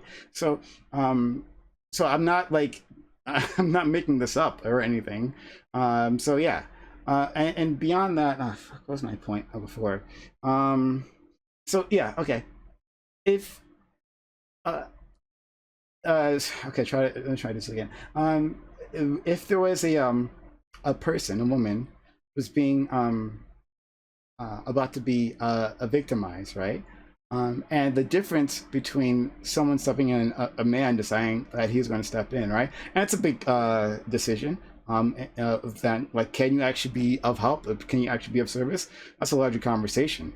But if the difference between them stepping in and them not stepping in is this idea of chivalry they've been taught, that you have to help women in these types of situations, you have to put yourself on the line, then I would want them to do that. Then, like, if that's what they were taught, that's the reasoning, and the reason to other than to be maybe apathetic, or whatever the case may be, like if that's the reason why they would do it, then hooray, right? Like But if they saw a man getting beaten or something like that in the street, and they think in their head, well, it's not a woman, so I don't need to step in. Like, is that okay? No, that's not okay. That's what I'm saying. Like, we should, in general, I already agreed with you that we should, in general, go to a society in which both sexes are treated equally, and then we help everyone, right? No matter if you perceive them as a man or a woman. 100% agree. But in that moment, there is a woman about to be victimized, right? And there is a man who could potentially be of use, right? Be helpful. And if the difference between them helping and them not helping is having been taught this, like, this idea, this modern idea of chivalry, well, then I certainly want them to intervene and save someone from being victimized if they can. That's what I mean. Maddie, you had your hand up. So I want to divorce us from the idea that the idea of chivalry is like, oh no, but like we're protecting women from violence. Like, what about this? What about this?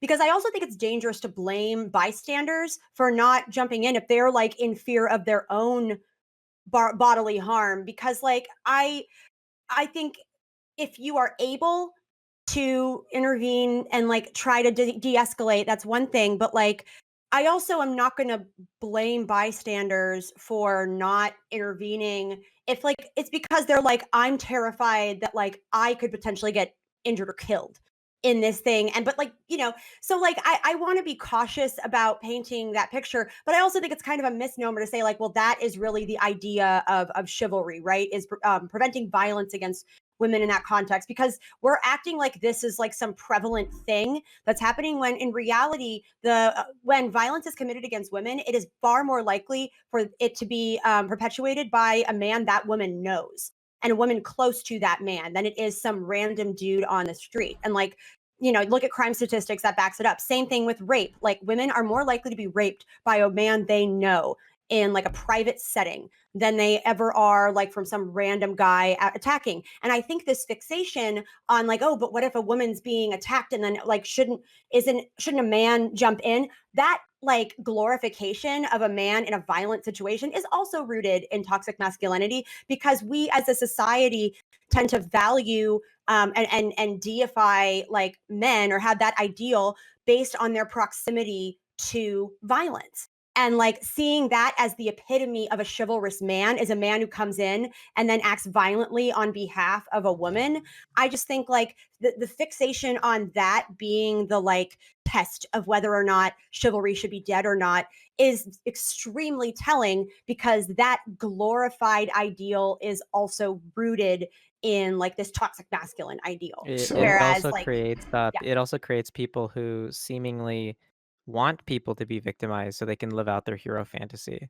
Totally. Yes. It's really weird. Like Mm. people who constantly talk about like, oh, if that happened to me, I would totally beat that guy up. It's like, dude, fight. Like I think about beating people up all the time, but like you're taking it to like you're being weird about it or whatever. Like, why would you Yeah. want a woman to be in a situation where you would need to do that?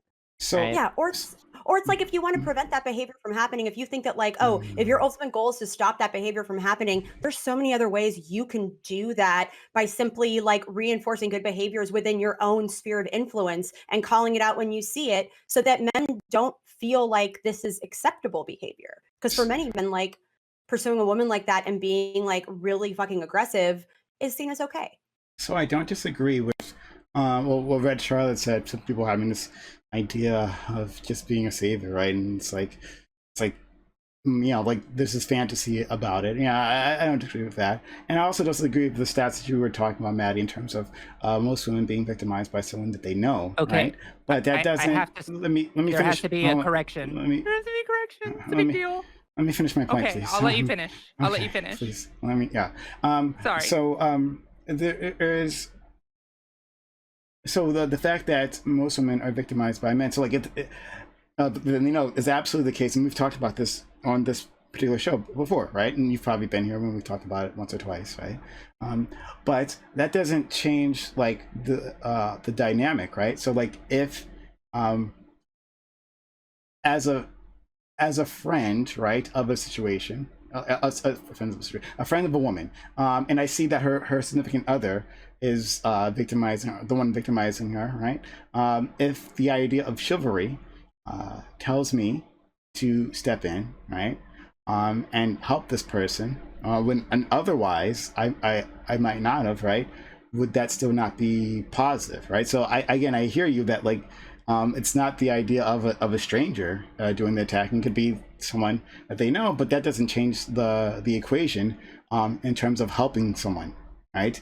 And again, we could say, in general, yes, you should help people who, no matter what their genitals might happen to look like. Absolutely, 100% agree with you, 110% agree with you. That's what we should be moving towards. But I'm looking at chivalry. Like that's the point of the conversation is chivalry. So if these are these parts of chivalry, can they be positive when applied to these real world situations? Like yes, a woman being victimized by someone that she knows, either a romantic partner or a friend or what have you, like a boss. Yeah, these types of things. So Lena, you got your hand up, and Katana. Oh, sorry, Josie wants to step in. Then we'll go to Lena. I'm just going to say a quick thing because this is a very important thing. Although Maddie is normally right about the statistic about women being raped by people that they know, I've posted a study by the National Institute of Health that says that Indigenous women are 54.3 versus 61% more likely to be raped by a complete stranger. So Indigenous women are Fascinating. abused in a way that is very different because people will go through reservations and rape women. Like that is because the laws are not as stringent areas and there isn't a lot of enforcement. So I just want to make sure that everybody is very aware that it's not all women, that there is an entire community of women that are being raped by strangers. Oh, thank you. I just want to make that point very, very clear. That Thank is you. that is wild. Thank you very much for that. In fact, we like to bring in our experiences of our Native American brothers and sisters, and you're absolutely correct. At least on the laws, I'm not sure if this is also true in Canada, but at least the laws in the States make it far more easy to victimize Native women. Right? It's like not even it's like pandemic levels of victimization to our Native sisters, and so yeah. They are oftentimes victimized by in Canada. It's a strangers. problem too. We Okay. have like the whole thing of Yeah. justice for missing and murdered Indigenous women, like Yeah. consistently here. But yeah, I think it's very important to add. Thank you so much for that, Josie. Lena, you had your hand up previously. Yeah, I was just gonna say, like, I think that if chivalry causes somebody to do a good thing in the name of chivalry, can't talk now. I think that's a good thing. Like, I mean, I am like a utilitarian. I want good, right? I want like the utility out of things. But I think overall, the idea of chivalry does harm, right? Like we were talking about, like with like the heroic complex and like seeing women as weak and men as strong and things like that. Like, I think those are really bad things. But I do think that if somebody does something good out of chivalry, like let's say like you were talking before, like stop a woman from like being like beaten or raped by a man, like I think that's a good thing. But I don't think that subtracts from the discussion that we're having about like maybe we should treat all people like that. You know what I mean? Like I know you're not saying that, but I'm just, you know what I mean? Okay. Anyone else? I on just this? We don't get can the move on. Sorry. I just don't get the insistence on using the term chivalry. Like if somebody is taught chivalry to and that helps them step in for some situation that brings about a social good, then that's fine. But if we're talking about the broader cultural narrative here, why do we keep teaching our kids chivalry when we can just teach them citizenship, good human decency? It's taking the good aspects of chivalry and dropping all the loaded bad gender aspects of chivalry. And that's what I would prefer. So I just don't understand the defense of chivalry saying it brings about some social good, it brings about a lot of social bad too. So maybe we can move past it and just embrace good citizenship, good human decency instead. Okay. Yeah. Anyone else have anything else to say? One question that was asked in my chat that I really like, because it was actually this person who came in who has been like feeding me things, and it's fascinating because they actually studied medieval history and like specifically studied chivalry. So I'm like, oh my God, give me your brain. Is the question they asked is, does the concept of chivalry prevent more assaults than the consequential presentation of women as weak causes? And that's a really interesting question, I think, that I'm going to be noodling on for a while. Can Is you that like, ask it again? I'm sorry. yeah, sure. So, does the concept of chivalry prevent more assaults than the consequential presentation of women as weak causes? Okay, interesting. So it's yeah, and it's interesting to think about. And I think maybe as we look at like whether or not chivalry should be preserved or like repurposed, maybe that should be a guiding question we ask ourselves. Like, well, you know, in the large scheme of things, is it actually preventing harm done? Because if we're going to view this as like that's the desired outcome, right? Is to reduce violence against women. So is this actually achieving that versus being predicated on kind of an outdated assumption that women are like these damsels in distress? And is that actually causing more harm to women? Pastel, you had your hand up.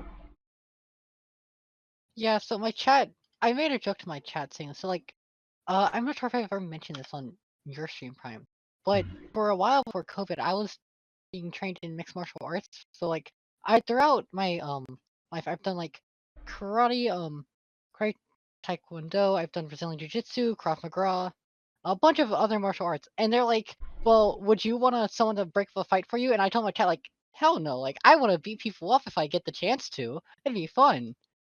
And then after I said that, they wanted me to say this on stream, so I'm doing that for my chat. Okay, let's move on to the next topic. I came up with this next topic. I thought like it'd be a little different, something I haven't actually asked here before, so I wanted to give it a try, see how it went. Topic 2. Have you ever been cheated on in a relationship? Once trust has been broken, is a relationship ever worth saving? Have you ever advised a friend to stay with a partner that's cheated? Is there value in someone being able to grow after violating the terms of their relationship? Okay, so I'll open up with Pastel. Yeah, so like I've never been cheated on, so I don't know how I'd personally respond, but like whenever I hear about people who do cheat, I'm like very yikes about them. I'm not sure if see, like I don't want to be a hypocrite and say like I think I could trust someone again after they've cheated on me, even though I've never been in the situation, because that's what I think that's what I would probably say to like a friend, like, hey, maybe you should like at least give him another chance. But like in reality, I don't know if I don't actually know if I would. Like the cheating kind of fucking sucks. Like if like whew. Yeah, I don't even know if it's I don't even know if it's actually even worth trying to possibly salvage a relationship after that. Like it's just poof. Um yeah. I don't know, like personally for me, once trust is broken, like I don't know if I can trust you as much again, or it'll take a very long time for me to ever trust you that much. Because I already have trust issues with people, so like you fuck up once and it's basically over. Like it was nice knowing you. Like we can be friends. I can be an acquaintance with you, but I'm never going to trust you with like anything else again for at least another like 5 years. But yeah, that's like my take. Josie? Okay, here I come. I'm polyamorous. The context of cheating is a very different concept than like what a lot of people who are monogamous are. So when I look at have you ever been cheated on, I look at it, has anybody violated your boundaries of trust? It could be cheating, it could be Netflix cheating while they're watching a series before. Like those are boundaries that are set, and those are the boundaries that are set. I think the question more is about trust and being able to restore that trust.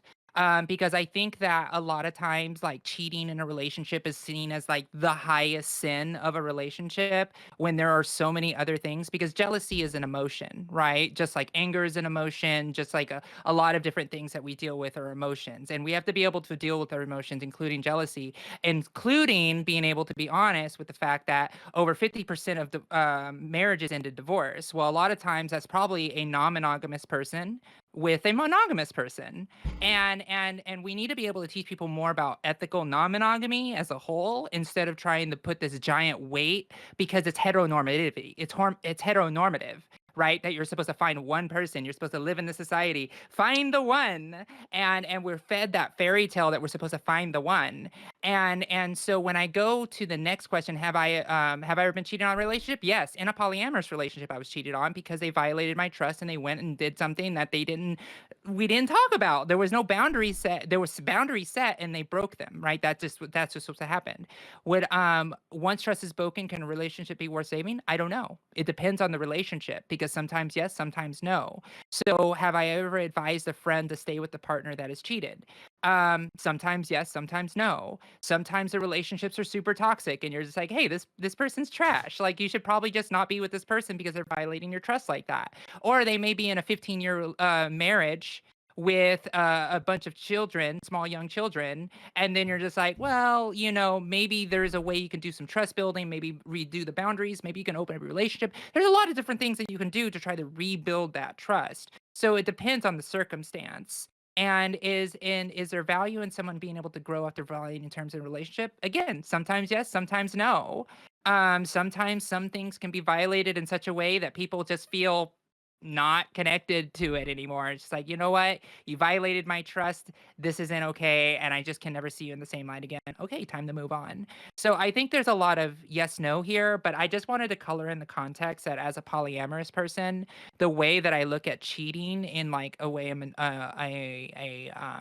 monogamous relationship is, I just look at it as boundaries. Like all relationships have boundaries and you set those boundaries and you are clear about those boundaries. And if those boundaries are violated, then you can have a conversation about why that trust was broken. And if you think you can restore that that trust, then go for it. But if you can't, move on. So that's kind of like my whole point on that. But yeah, I just wanted to color in the context with my point of view. Well, thank you so much. I think we're actually gonna have a really good conversation about this. Yeah, lots of stuff to bring up there. Let's go to Lena. Yeah, I really, really agree with Josie. My fiance and I are actually in an open relationship, and one of the big things about us opening up our relationship was setting boundaries and things that we could do and things that we couldn't do. So, like, one of our rules is we can't do anything with somebody in our bed. Like, we have to like rent a hotel or like go to their house or something, because like that's just a boundary we set, right? Which is great. I think that's a really good way to look at it is, did somebody violate your boundaries? And if they did, to what extent? Like, let's say your boundary is you can't like text other girls, which is really toxic, but whatever. Like, let's say you can't text other girls and you text another girl. To what extent is that breaking somebody's boundary versus going and having sex with another girl? Like there's like it's a meter, right? It's like there's like 1 to 100, and if it's like 100% breaking my boundaries, like relationship's probably done. It depends person to person. Like it's really complicated. I've never been cheated on. Um, I've never been in a situation where my friend was cheated on. a lot of my friends are single or have been in long-term monogamous relationships that are, or haven't talked to me about it. So and I think that there can be value in building trust after, like, let's say, boundaries are broken and pushed past. But it depends because, like, depends how far. If it's 100% versus 10%, like you have to look at it from relationship to relationship and person to person. It's complicated, and I agree. It's like really monogamous, where it's like you can't have friends that are girls, and I can't have friends that are boys, and that's violating my trust. Like it just feels very like that's cheating to some people, right? And it's very like monogamous and very heteronormative. Oh yeah, I texted her, but baby, please, she's my cousin. Oh no. All right. Well, but I think you're actually bringing up some really interesting things there, Lena, and definitely some things we should expand on. Go ahead, Katarana. I've done a mixture of open and other stuff. I was in I guess you could say long-term, middle term length relationship with a sex worker at some point. So there's obviously like a bit of caveats there, as well as we had an open relationship. But yeah, it didn't really bother me at all until once again, you know, the one caveat was you have to tell me and you have to use protection. And if you're not going to do either one, that's a problem. And they didn't do either one. And that was a problem. Out so I don't know. I think honestly, cheating in like non-monogamous has like been a lot more unforgivable for me just because it's like you had one job. Like you had one job, it was to tell me like wear a fucking piece of latex. Like, is it that hard? Okay, whatever, cool. I can honestly like forgive when it comes to like monogamous stuff because bitches be hot. What can I say? Like, I'm sorry. Like, I get it. She was prettier than me. Whatever. It's cool. I get it. I ain't all that. I see. I understand. Yeah. So yeah. I guess it's like, can it be worth saving? I guess it really depends on the person. Like, some people, it's like, oh, dude, I was waiting for you to do something wrong. Now I get to leave. Thank you. And then some people, it's like, you start putting up the Mike Posner, baby, please don't go. So it's like it depends, person person. I think it's test of your relationship, I guess. Like, honestly? Sometimes there have been times where people have cheated. I'd be like, hell yeah! Now I get to leave without sounding like a bitch. Thank you. Dab it up, So. Thea. Okay. Yeah. So, wait. Let me look at the question again. So yeah. As I have been cheated on in several in two relationships, and to be honest, it's not the biggest deal in my opinion. I think cheating in and of itself isn't like a deal breaker in a relationship. It depends a lot on the dynamic of the relationship. There's a way where people can cheat and it would be a deal breaker, in which case that should end the relationship. But there's a way that people cheat and they just fucked up, right? And they tell you about it, and it's we can move on and try to rebuild that trust. I'm poly as well, so I've been in poly relationships and have been cheated on in a poly relationship in a similar way that Katarana was, where there wasn't the communication and the ground rules that we laid out. And it's a mistake and it's a way to get over it.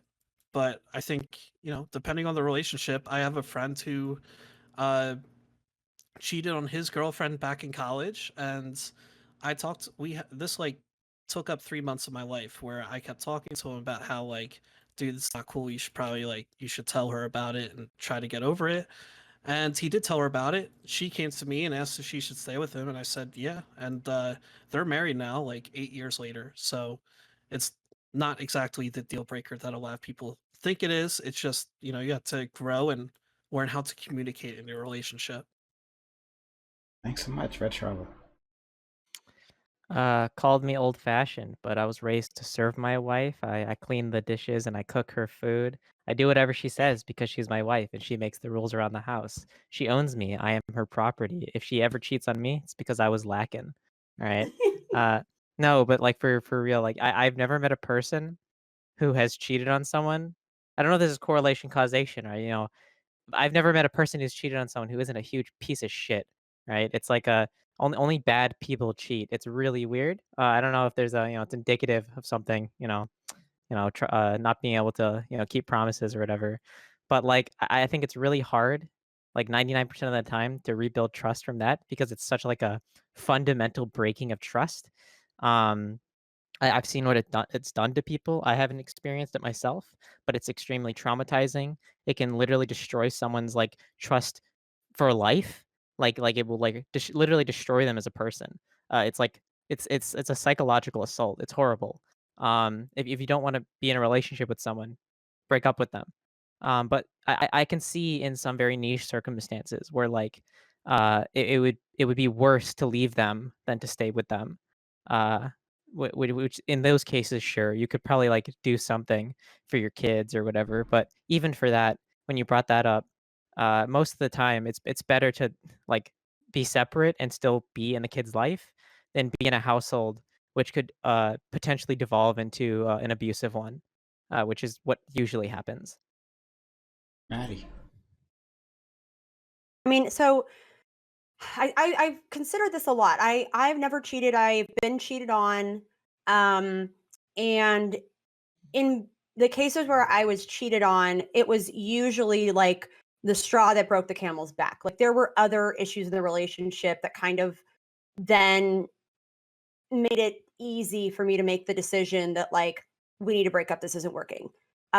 Because I like how her name's Brienne something, but my friends are obsessed with her podcast, and she talks about how trust is like you put pennies in a jar, like you, and it builds up over time. And like when you break that trust, and you pour all the pennies out, you have to decide like, is it going to be worth building it back up?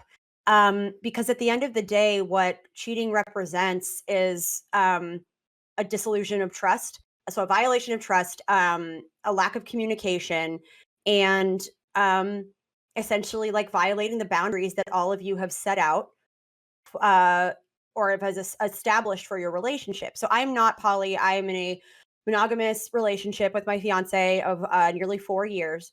And but I have a lot of respect for people that are, because I often wonder, I'm like, well, do I feel strongly about like monogamy?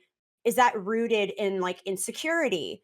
Is that rooted in me thinking that like, oh, but if he were to go have sex with someone else, that somehow that reflects back on me and isn't an independent thing?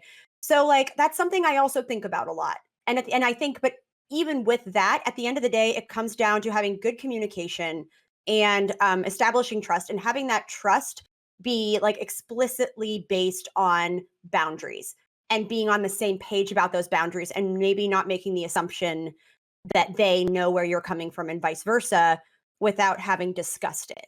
So, because I'll end by saying this and then we can go into the larger discussion, because I know people that have been like where they were cheated on or they cheated and like it was a deal breaker, broken up.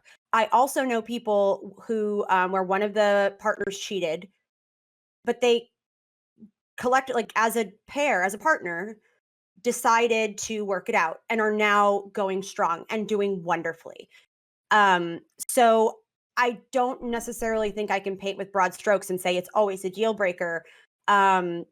Because I think at the end of the day, it comes down to the people in the relationship deciding, like, is the trust destroyed where I'm not going to be able to build it back up, or are we both committed to working on this together? So that's where in a monogamous relationship, we found the square here in the chat. Now I know. I just messing around with you.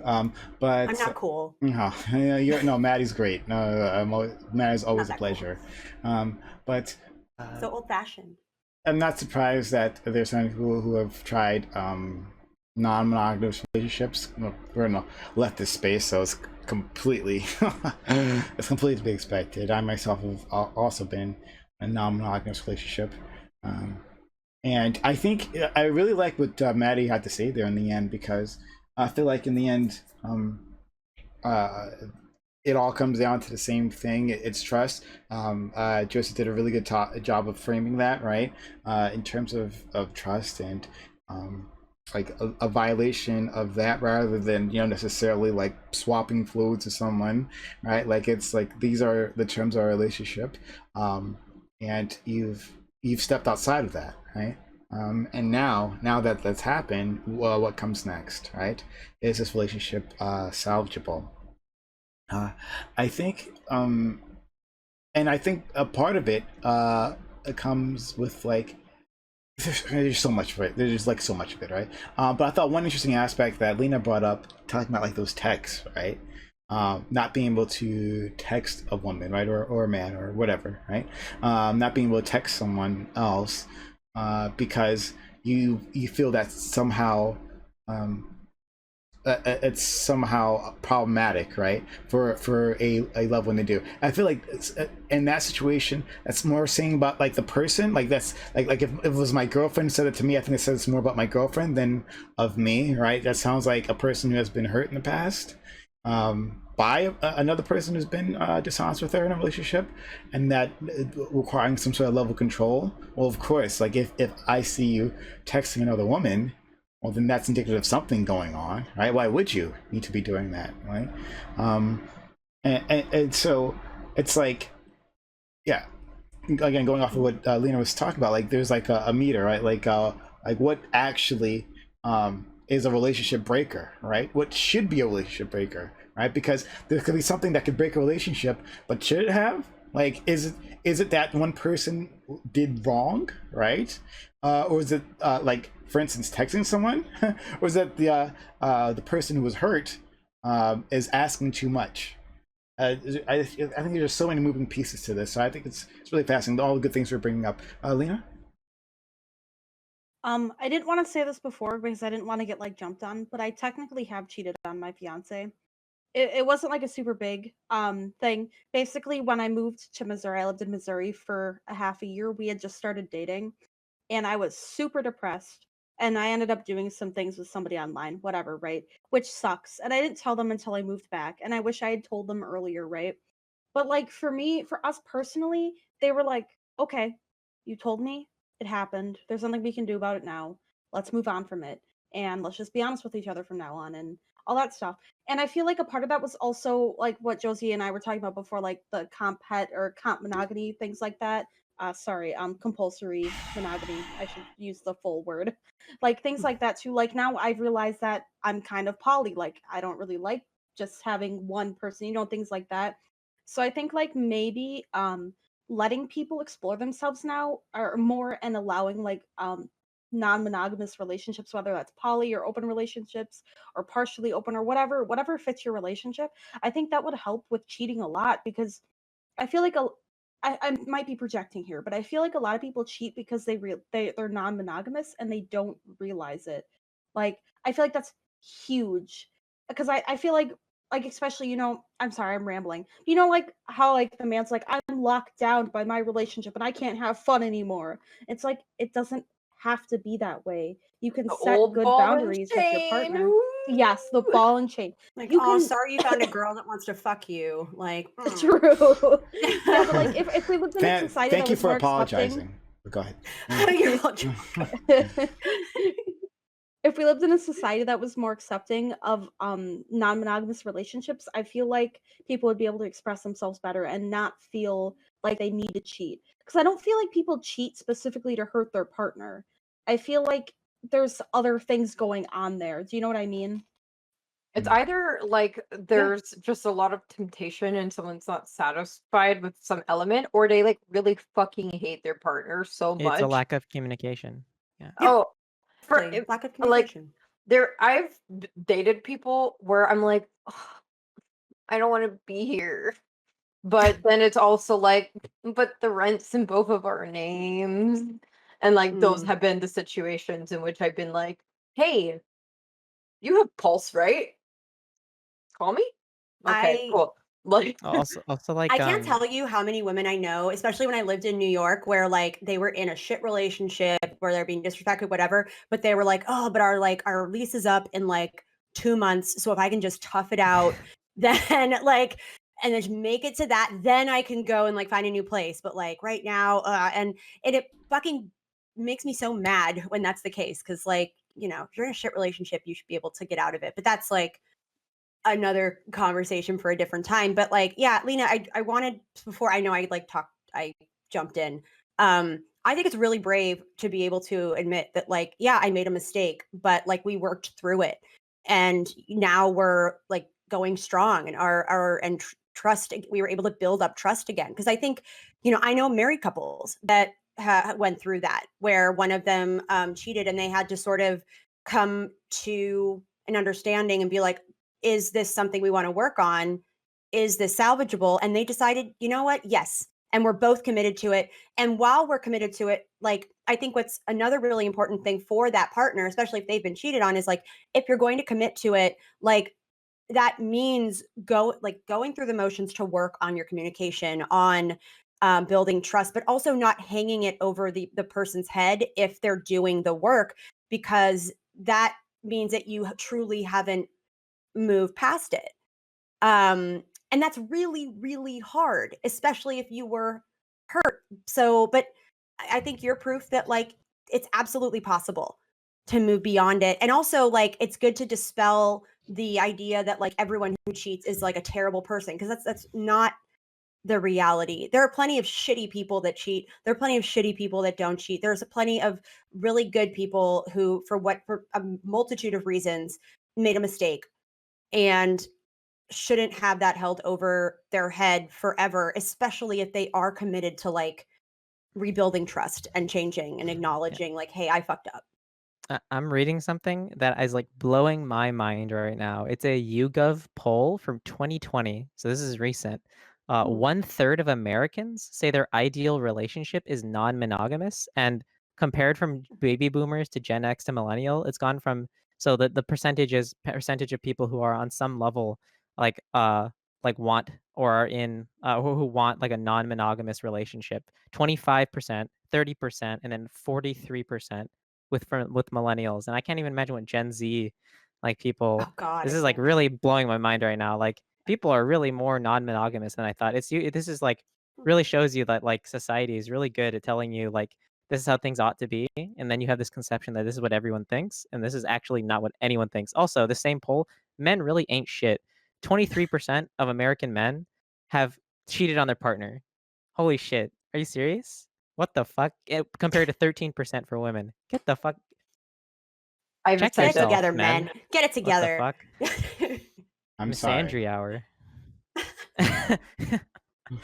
Miss Sandry, that's right. That's So right. I just wanna pipe in real quick with everybody here, and this was also my chat also said it as well.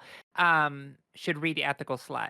If you really want to know more about ethical non-monogamy and whatever you want to identify, read the Ethical Slut. It will really demystify a lot of what it's like to be polyamorous. Because and I'm so glad that you shared those stats, Red Charlotte, because I also had a slight inkling that that's actually the case, because just too many divorces, right? Like causation isn't correlation, but there was like just too many divorces. It just doesn't make sense. But anyways, I have experienced like pretty bad cheating things, and they are cheating, like they cheated. Like, I was married once, I was in the Navy, I had this is just what happened. I don't hold any ill will or anything toward these people, however, but my ex-wife, um she cheated on me with one of my best friends in the Navy. Like, I went out to sea, and the proverbial like he moved Oh, in and then wow. they moved away type thing happened after she took all of my money and all of the things like that. She was just a shitty person in that case. It was like the cheating was just like an extra layer, but at the end of the day, it was like, you took all my money, you lied to me, you did all these things, and then you ran off with this person. Like, and that was really what ended that one, right? It wasn't just the cheating, because I actually thought about it and I was like, well, maybe I can look past the cheating, but then it was all the other stuff that was like, Yeah, you're kind of selfish and mean. Wasn't for me. But like I think that, with more people coming into the idea that yeah, we can have conversations. We don't have to live in the strict world of like patriarchal ideas of like the marriage institution. Like if you think about it, like in history, like if you go back, there are different periods in human history where like non-monogamy was the norm. Like it was like that's just how it was. And like, sleeping from one partner to the other was like a status thing in some ways. Like it was just a completely different world. And then Puritan society came and said, "No, this is the way we got to do it." And then like tax structures got built around that idea. So then like the entire idea of like how we tax this country, like the military built its institution like paying their service members like twice the amount of salary to be married. So that's why I was married at such a young age. And like there is just so many things that like build in this idea of like monogamy is like what is the standard. And it makes a lot of sense that people are non-monogamous without telling everybody, because we don't know yet, because it's like polyamory is like the new outness that's going to come out after like trans and like all of these things start becoming more accepted. Relationship configuration is the next spectrum. Everybody get ready for it. Like it's like some people like one partner, some people like zero partners, some people like 10 partners, some people can have infinite partners, some people can have 3. Like, I do believe that there is like something called polysaturation, right? Like you can only have so many partners before you just like it's just too much, and you only have so much money, so like and there's only so many hours in a day, so those are the type of things that we can start looking at and start seeing that there is a new norm happening, and it's for the busy person. I know polyamorous couples that have people who work different schedules, and they like go over here over during these days, they go over here on these days, and then everybody's happy. It was an interesting statistic and a stat that was released recently. I need to find this number, but a lot of like 3-person 1-bedroom apartments. They did a study where they were like looking at how many people were purchasing like or renting out 1-bedroom apartments with 3 adults, and they found out it was a lot of people. So there's a lot of people who are getting into like thruples and polyamorous relationship out of necessity, because Rent's housing's so expensive. expensive. Yeah. Yeah. Yeah. So sometimes to maintain one household, you need 3 incomes to be able to live like in a city. Right. So Yeah. so there's a lot of people going to polyamory as like a choice, because it's like, hey, we all like each other. Maybe we can just like get a little closer. So Yeah. No, and I that's think the point.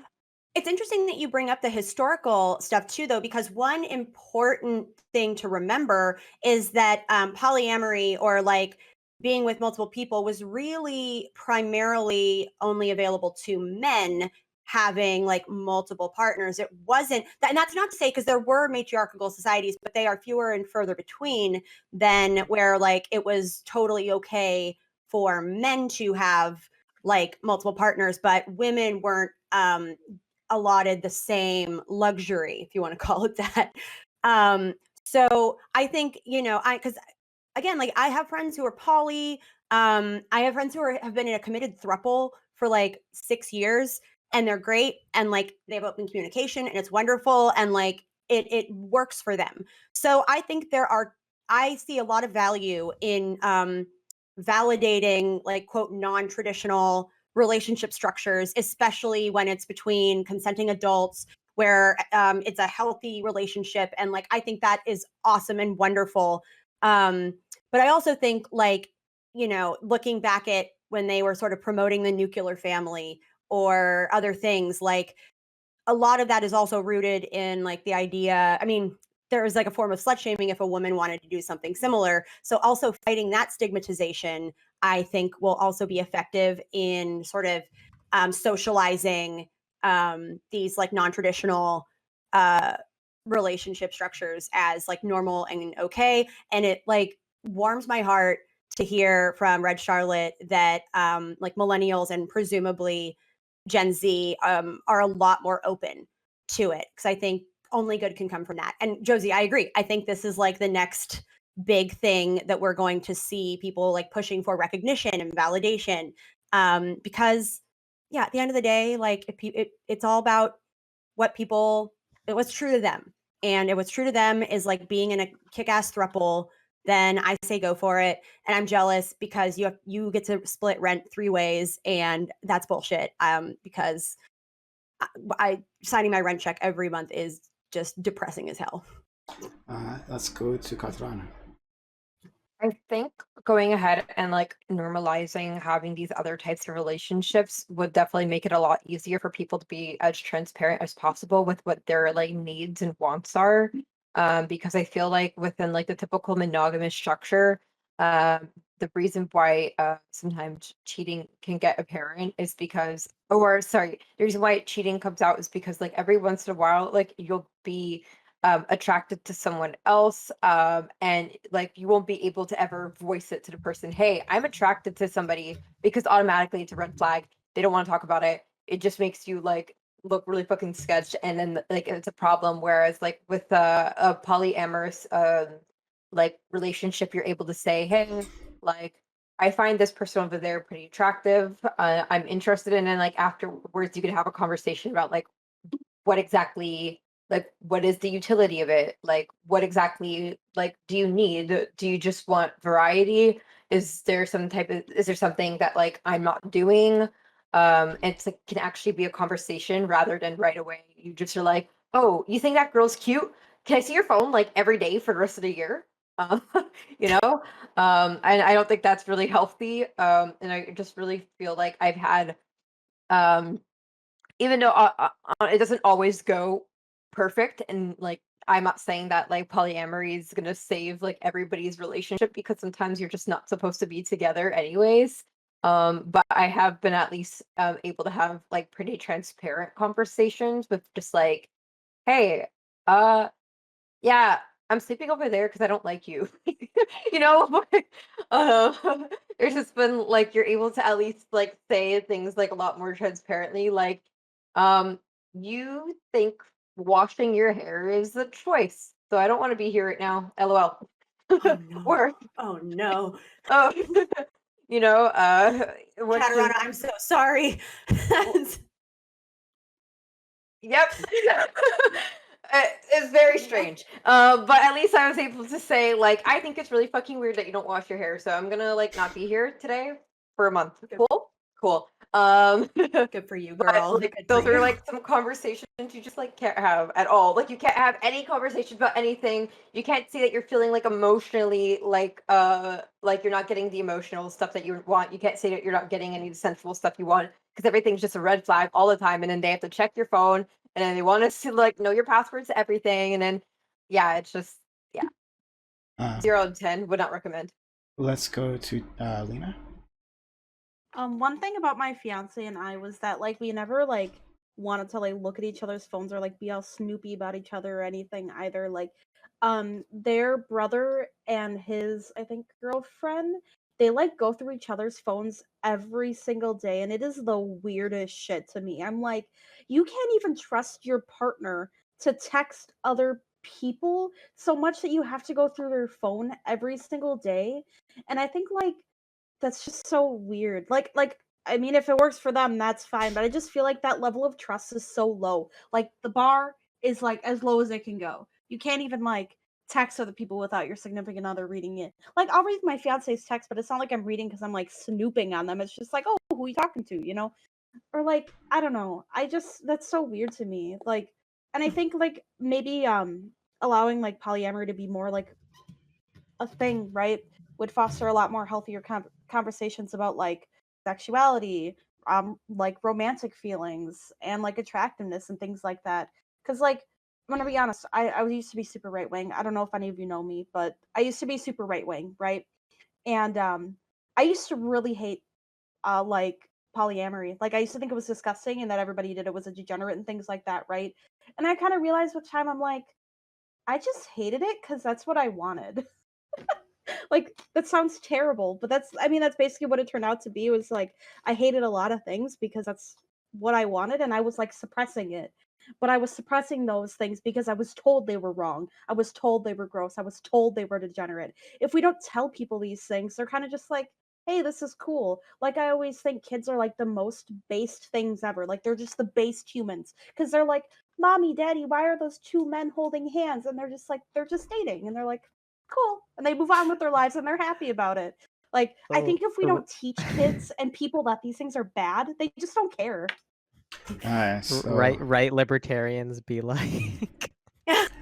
So I am a degenerate, so I don't feel like maybe that was quite good wisdom before.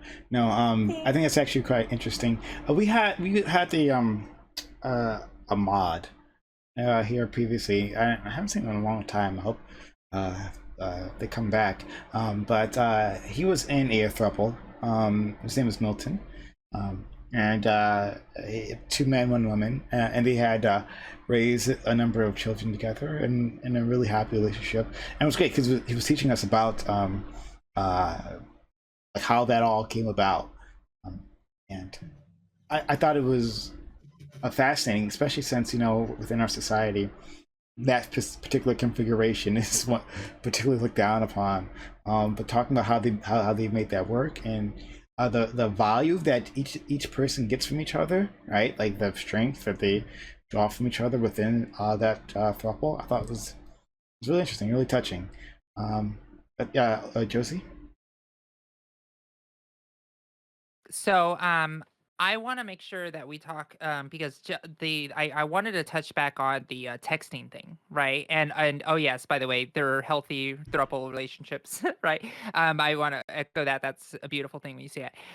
So when I talk about like looking through the phone and texting and things like that, I really look at that more as the emotion, the ability for a person's control of what you call like of your jealousy. It's bad emotional control of jealousy. Just like if you had a partner who got very, very angry all the time, like they were just angry and they just like threw a plate. Like that wouldn't be cool either, right? It's just like, whoa, control yourself, control your emotions, right? And I think people need to realize that jealousy is an emotion that can be managed like anything else. Just like you have to work things out, it's like going to therapy. It's like, why am I? It's like introspection. It's like, why am I looking at the phone so much? Like what is that? What is that question about? What is that emotional response? Why am I so jealous? And like Maddie was saying before, it's like the trust thing, right? It's like do I trust myself? They're like, am I insecure about myself? Is that emotion of jealousy linked to my insecurity, for example, right? And I'm not trying to call you out. I'm not your therapist, Maddie. No, but you're But right. That is exactly what I ask myself. yeah, right. But you know, these are the You questions you could got be to my ask therapist. yourself. I've Yeah, had right, this there you go. actual conversation with my therapist. There you go. So when we look at jealousy, we need to look at like emotional management, just like any other emotion. And I think people feel like jealousy is healthy. I've heard that. I've heard people say, I want somebody who's very jealous. It's like I want somebody who has a healthy level of jealousy. And it's just like, but like, why do you want? It's like somebody saying, I I mean, it's want kind of cute somebody. sometimes. I want somebody who's like, but it's if you took it in the same coin, it's Someone like who I want, loves me. yeah, I want somebody who's angry all the time. I want somebody who's always like super like upset. It is kind of cute, Like, though. you know, but the thing is, like, we have to make sure that we're not trying to romanticize an emotion that hurts a lot of people. And reality, when somebody has a debilitating jealousy issue that they can't even have a partner for 2 seconds because they can't even think about them leaving the house for an hour and a half without asking a question, then that is an unhealthy level of jealousy. So we have to be careful and not romanticize a little jealousy. It's just a little cute, right? Because it actually ends relationships and it's very dangerous for some people. And I'm not pointing my finger at you, Red. I'm not trying to.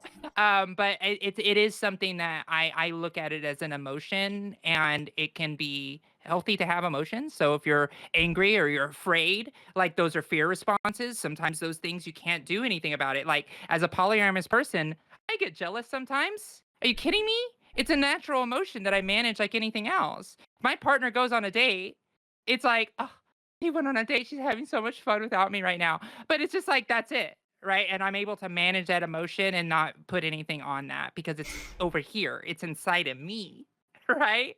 Jealousy is over here, not over there. Right. And that's how I have to look at it, is managing that in yourself. So, anyways, that's my point. Can I go really quick? Please. Sorry. Wait, I can? Good? Yeah. Okay. Sorry. So the first time I went out with somebody who wasn't my fiance, right? I had to help them manage their jealousy because I told them, I'm like, I stayed at a hotel with a friend for a night, right? And I told my fiance, I said, I'm gonna be back tomorrow morning. You'll be fine. I'm gonna come back. We're gonna hang out. We're gonna play some video games and watch some shows, and it'll be just like normal. It's just I was gone for a night, and they work third shift anyway, so it's not like they would have seen me at home, which is funny. But like, I really agree with that, Josie. Like, jealousy is an emotion that you have to control. Like, the first time they messed with somebody online, I got a little jealous, and then I was like, I'm being irrational right now. Like, they're fine. They're gonna play games with me later, just like normal. Like, nothing has changed. We just both can be ourselves a little bit more, and I think that's really cool. Like, I think that's like really mature and really just cool. Okay, that's all I wanted to say. I want to go back to the real quick. We were talking about like going through people's texts and stuff and behavior like that. I think we should. Too many people think that that's okay. All right, I've like seen way too many people who think that this kind of behavior is like shit that you can be like, oh, it's just who he is or whatever. We should have a mandatory in sex education, like red flag. We should have like a section in class called red flags. All right, like that they aren't necessarily like a deal breaker, but like if your boyfriend is like, show me your texts, blah blah blah blah, blah, that boy has flag. issues, right? You need to drop that man, right? That he's a this is like step one of a really bad disaster. You're not going to be very happy in 10 years. Yeah, it's I could literally cannot if my wife was like, show me your phone, or show me your phone. What are you talking to people? I'd be like, I'll literally kill you. What the fuck? Like, Right. back the fuck up. Like, so weird. It's such odd behavior. It's literally Yeah, just it's like, controlling. no, you fucking like psychotic asshole. Like, no. It's people should really watch out more for like controlling behavior. Like, I think we can expand this Katarana's. topic, but Katarana. Yeah, like I think once it gets to a point in which somebody like as a result of unfaithfulness or not even unfaithfulness just becomes super controlling, that means that like you're not salvaging anything, like you're not having conversations, like this person's essentially using it as an opportunity or like is taking an opportunity to now start controlling your life. And like if that's what the reaction to, hey, we had a problem, and I went and like tried to deal with the problem in probably the most not the most healthy way, and they're like, let me see your fucking phone. They were waiting to see your phone. They wanted to see your phone from day one, and this is just finally their like excuse to see it. And like I was dating somebody that like went through my text, found out that like I was seeing someone when we weren't even officially dating, and he's like, oh, I can't trust you anymore. I was like, yeah, that was like 6 months ago, and like we went on like 2 dates, like okay. And then like from then on, he like started like every day when I would see him, he's like, let me see your phone. And he would like go through all my text messages from the entire day and like was like, oh, like explain this joke between your friends. Is this about me? And I'm like, you need to fucking back off. And like it got so bad that like my roommates almost called the cops because like we ended up like throwing things in my bedroom at each other because he was like trying like understand like my jokes, and he was like, what is this code language? Is this about me? Are you saying something about me? I'm like, no, like it's not always about you. You're not that special. And then like, he's like, you know what? Like, I don't need this. And he like threw his credit card at me. He threw like $300 at Girl, me. take And, that like, credit card. Yeah. literally all my roommates were like, why didn't you keep the credit card? Like, you could have bought something. And I was like, because I'm not a stripper. Like, why is he throwing pieces of currency at me? And yeah, like if that's like the point where you get at, like I don't care what amount of family therapy you're supposed to go to. I don't care what kind of relationship therapy. I don't care what kind of non-cheating cheating. I don't care what anybody did. You're not supposed to be there anymore. These are just signs. If it gets to the point where it's 3 a.m. and someone's throwing money at you, fucking break up. That's what it means. So like I think it's just 1,000%. yeah, like Take the money first. honestly, Also, right, 'cause take you the live in money a first. capitalist society, so like make Yeah, it work yeah. for you. I was supposed to seize the means of production, and my production at that moment was yeah, Totally I don't know. understandable. I honestly like- like there's just really weird responses to these things, and I don't know, like cheating doesn't necessarily warrant you losing your rights as a human. If the person didn't break up with you, it means that there must be like some like they must want to talk about it. But if the caveat to talking about it is now you lose your human rights, and you can pretend like you live in the jail state, but in your own home, then that's also not a pretty good caveat. Please leave. Thank you. Yeah. I'll just say really quickly, like I agree. Like I've actually talked to like some of my best friends when she was in the middle of like a breakup with a guy, and like they got into a fight because he like demanded to see her phone, and she's like, yeah, and I gave it to him because I had nothing to hide. And I was like, no, you don't even have to do that. Like that's bullshit. No one has the right to like demand like, let me look through your text. Like how fucking dare he?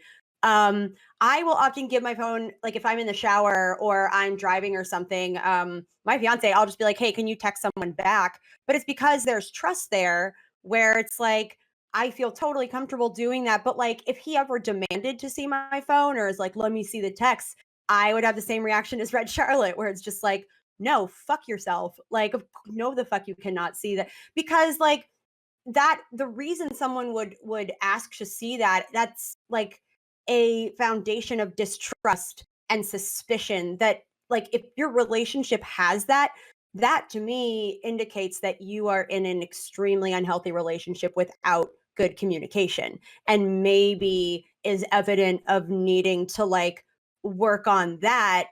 And the way you work on that isn't by like like showing your partner texts on demand, because that just perpetuates, like in doing so, that's almost validating them like demanding to see it, because it's putting the burden on you to show proof of like, no, I'm not doing anything untoward. And it's like, but like they should be giving you that benefit of the doubt anyway if you're in a relationship, if there's a foundation of trust. And if there's not a foundation of trust, then like that maybe is something you have to work on. You don't work on it by like enabling or like giving into their like power issues. Mm. So, but well, oh, thank you for that, you and Katarana. Um, so you think, like once this trust is violated, right? That someone has done something that at least most of us would maybe form a consensus of was was truly bad and something that could end a relationship. Um, that are you basically saying that there is a healthy way and an unhealthy way to respond to that? But when a person is, I guess, in pain, right? Like I guess like they're also going through their process, right? So the person who violated the trust is going through a process if they want to stay within this relationship, and then the person who was violated also is doing the same thing, and that might look many different come in many different forms. So I think we've established that the text is maybe not the best idea, but beyond that, like what's a healthy way of working this out? Yeah. Like mouths work, so then you speak and then you do the words and then you just continue. Like I think a lot of people make communication a lot more complicated than it needs to be. I noticed that like quite often. I think it's because like a lot of us like have definitely been socialized too much by media, where we just suspect like everyone's gonna read our minds and like chase after us at the airport and like tell us that like all of our dresses look stunning, when like honestly we just need to go ahead and just say the words that are in our minds.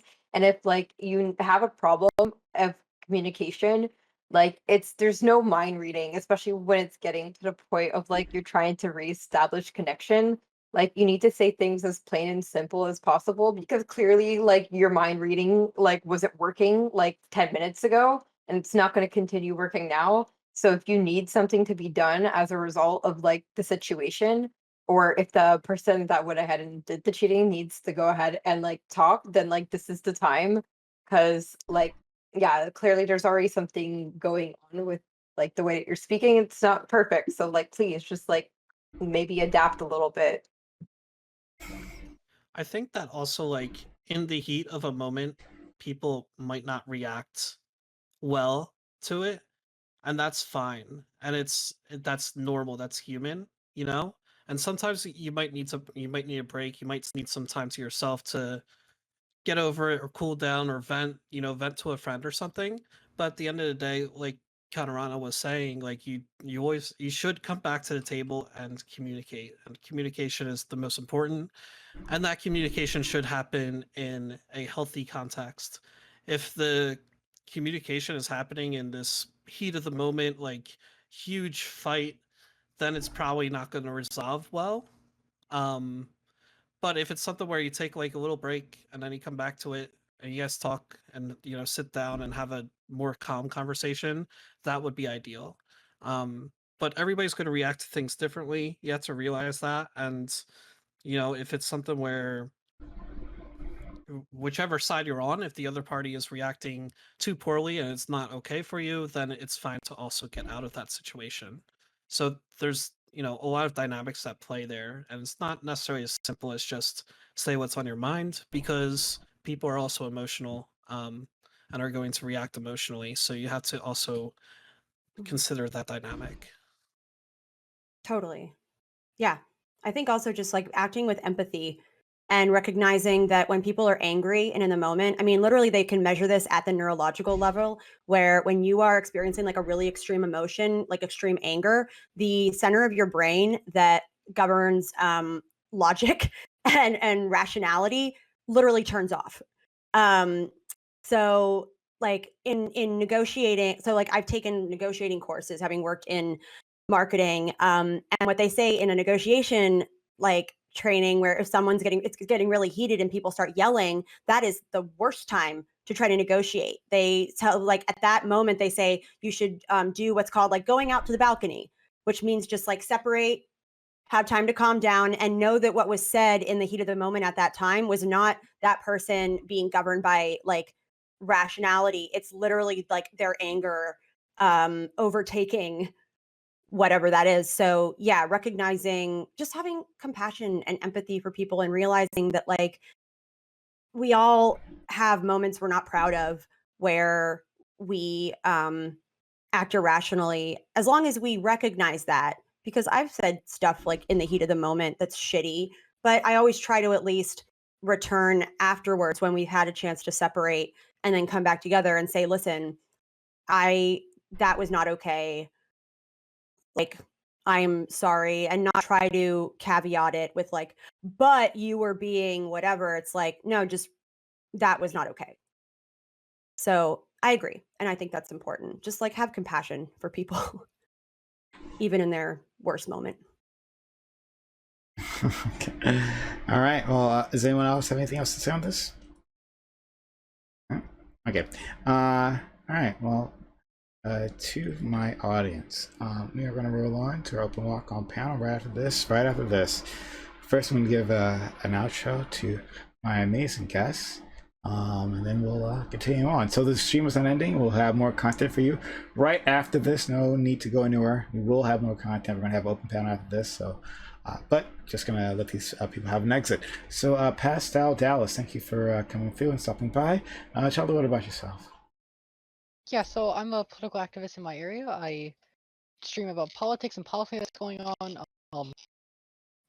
I've been streaming more often recently. I've been practicing a couple new fighting games recently. I'm trying to get into like the competitive scene again, which, you know what? Some games are really, really like open communities, and other games like are somewhat like, I don't want to say toxic, but like not very welcoming people if you're like just not good at the game immediately. So like if you're one of those people, maybe be a bit more nice. That'd be cool. Also, I do have a Twitter at pastel_Dallas. And then I'm going to be trying the political process. It's a game that I found out, which I think would be cool for stream, because I like to talk about politics, and it's a game about politics and like actually winning elections. That's apparently pretty good. Oh, and chat, by the way, the stream definitely is ending. Prime is lied to you guys every time. The stream is 100% ending. Don't let them lie to you, okay, guys? Indeed, I can't be trusted. That's true.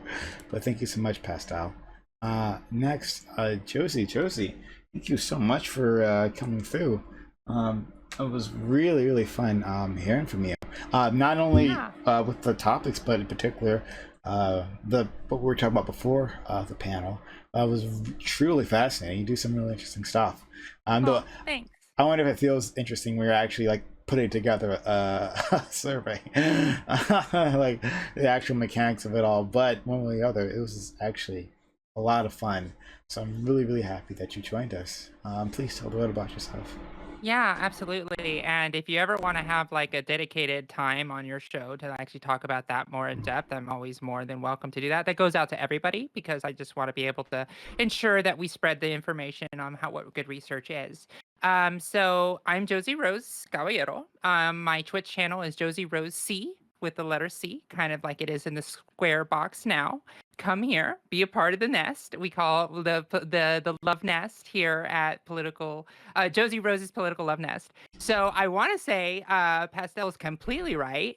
The game of politics is real, but it's a long game. This isn't like come in and play one round and think things are going to change. Like when you play politics, you better be in for the long haul. You're talking about 5, 6, 7 decade, 20 years if you really want to see the change that you're looking for. So we just got to make sure that we don't set people up for failure, which Pastel did say that it's going to take time.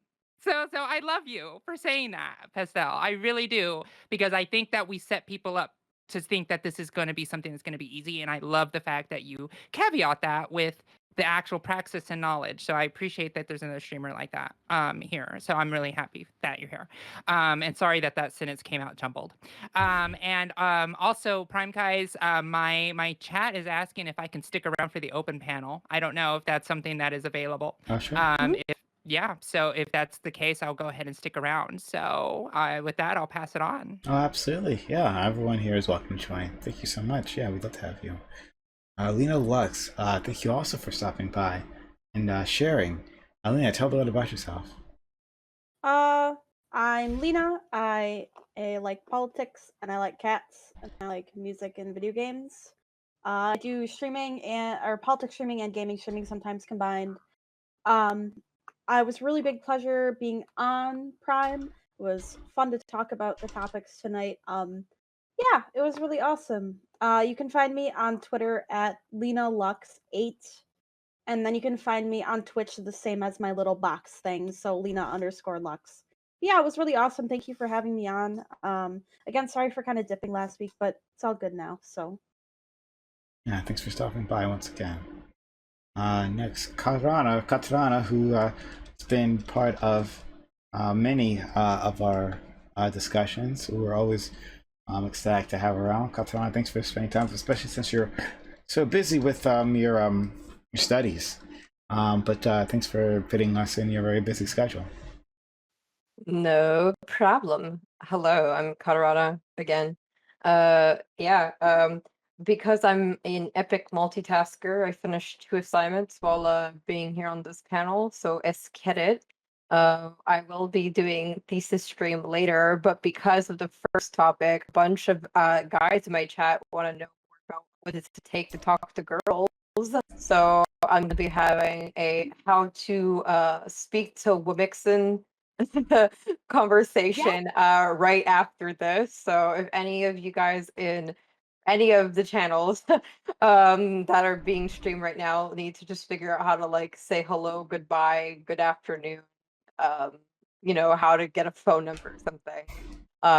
Yeah, feel free to join my Discord server, and I will be hanging out in my Discord server to just help people learn how to speak to girls, because I probably need to learn how to do that myself. Okay, so yeah, bye. I'll be dropping my Discord chat or my link in chat, and tomorrow I'm having a physics talk with Socrates on their channel at 2:30 to 5, I think. Yeah. Thank you so much. As a total chat, I wouldn't know when needing that advice, but I mean, I imagine other people might. But yeah, about That's a good joke, it's Prime. very chivalrous of you to help out the leak there. But all right, thank you so much. Next, Thea, it was really nice meeting you, Thea. So thanks for stopping by. Tell the world about yourself. Yeah, it was nice meeting you too, and thanks for hosting this. And this was really great. Everybody on here was very based and epic, so that was cool. And So yeah, so like I said in the beginning, I mostly come from the horror community. I'm from a Discord called the Howl Society. It's the largest horror book club on Discord, which is totally cool if you like horror books or horror writing. That's a good place to join. We are also releasing an anthology in a couple weeks called Howls from Hell. It's going to feature my first published short story, which is a horror mishmash of Little Red Riding Hood and Beauty and the Beast. So pretty excited about that. Something to look out for. As for me, if you come to my channel, you'll just find me playing DBD or Resident Evil a lot, and I'm definitely down to join these panels, every now and then. And yeah, also if anybody wants to play DBD, hit me up. Down to play with anybody. So always looking for people to play with. All right, thanks a lot for having me. I really appreciate it. Okay. Hi, I'm Charlotte. I'm gonna drop my Twitter in the chat, and I'm also gonna drop a poll in the chat, and I want you guys to decide who would win in a versus battle, Nat Turner or John Brown. All right, that's what I want to know from you guys. That's all I gotta say. Okay then. All right. Last but absolutely not least, Maddie. Maddie, thank you for coming by. It was a pleasure, absolute pleasure having you here, Maddie, and always engaging with you. Now that you didn't have Connor to compete with, you got a lot more speaking time. But Connor and Layman, yeah. yeah, exactly. But I always love when you are speaking, even if I'm disagreeing with you. I'm always having a really good time engaging with you. So thank you so much. Really, really was it's just a lot of fun, like understanding your thinking on these particular topics. So thank you for sharing. And and I know you're also busy on these days, but you still take time out of your day to come and join us. So yeah, it's much appreciated. No, it's so fun. Also, thank you for like stopping me when I'm like going on like multiple minutes of just like rambling, because I do that even when it's like a good point. But it's nice to remember that we also have like other fucking incredible people on the panel that would also like to weigh in. So I appreciate that very much. Pastel, always good to see you. Josie, I'm obsessed with you and you know that. So good to see you. Lena, so nice to meet you. I really enjoyed your input. Katarana, you are fucking base as hell. And I will absolutely tune in to your physics talk tomorrow, because that would be super exciting. And I love when we get an actual like STEM queen weighing in on these things. That's badass. Thea, I adore you. I'm so glad that I've been on the 2 panels that you've done now. So good to see you. And Red Charlotte, like you're so fucking great. And I will answer your poll, but I need to look up who those 2 people are so that I can. You don't know who they are. I know. I'm an asshole. Don't worry. I'm with you. I'm with you. I have no idea. You guys don't know who Nat Turner or John Brown is? Oh my Nat God. Turner sounds so. I know. My brain is like, you should know this bitch, and I don't. So, Okay, I can't remember who they are, but I voted anyway. I'm sorry. I just picked one. I need to look this. I know. I'm sure as soon as I look it up, I'll be like, yeah, you dummy. Like, of course. But yeah, this is great. Hi everyone. I'm Maddie Cakes. This is probably my favorite Twitch panel, because I mean, as fun as like the blood sports and like dunking on each other is in other panels, I feel like the discourse and quality of discussion we have here is so valuable, and it's helped me evolve and develop my opinions and how I view certain topics, and I certainly hope it's done the same for the audience. So Prime, thank you so much for creating this space for us to have discussions like this. Everyone should follow and subscribe to Prime, because he's wonderful. And even when he disagrees and is wrong, we still love him. So yeah, Amazon Lily fucking rules. I love being here. And everyone on this panel is based as hell and also deserve follows and subscriptions. Well, I will take that L from Maddie. I will accept that I'm wrong, because Maddie's just so damn cool that it makes sense that she's right. So I'll take that. But thank you so much. Did you want to say something else, Katsurana? I just remembered something I forgot to mention, and I didn't tell anyone yet, but I just want to mention it.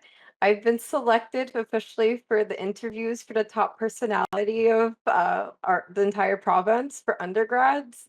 So I'm one of the top 10 people in the province now for undergrads, and yeah, if I win amongst the other 10, I get $15,000, which is a good chunk to put towards going back to grad school. So yeah. Just want to mention that. Sorry. Dang it. Uh, We're rooting for you. I don't know how much of it is fueled by like, audience participation, but like, congrats, that's amazing. Yeah. You should celebrate. I'm so glad you celebrate celebrate your wins. That's badass. Yeah, we are so excited for Katarana. We definitely hope she wins. Your exuberance should be tempered because those are Canadian dollars, not real dollars. But still, we're really happy for Katarana because she's worked so hard. She does if you aren't familiar with her, she does a lot, like a lot. Like she's a superwoman. Like behind the scenes and all the things she gets involved in. So I think she is very much of a deserving individual. Hopefully, she gets it. So, all right, yeah, thank you, Katarana, and good luck. All right, to the rest of my audience, we are going to roll into our open walk-on panel right now. Anyone here, any one of these individuals can join us, but if not, that's okay. Thank you for spending your time, your energy, your knowledge, and your passion with my audience. I know they appreciate it just as much as I do. Have a good one.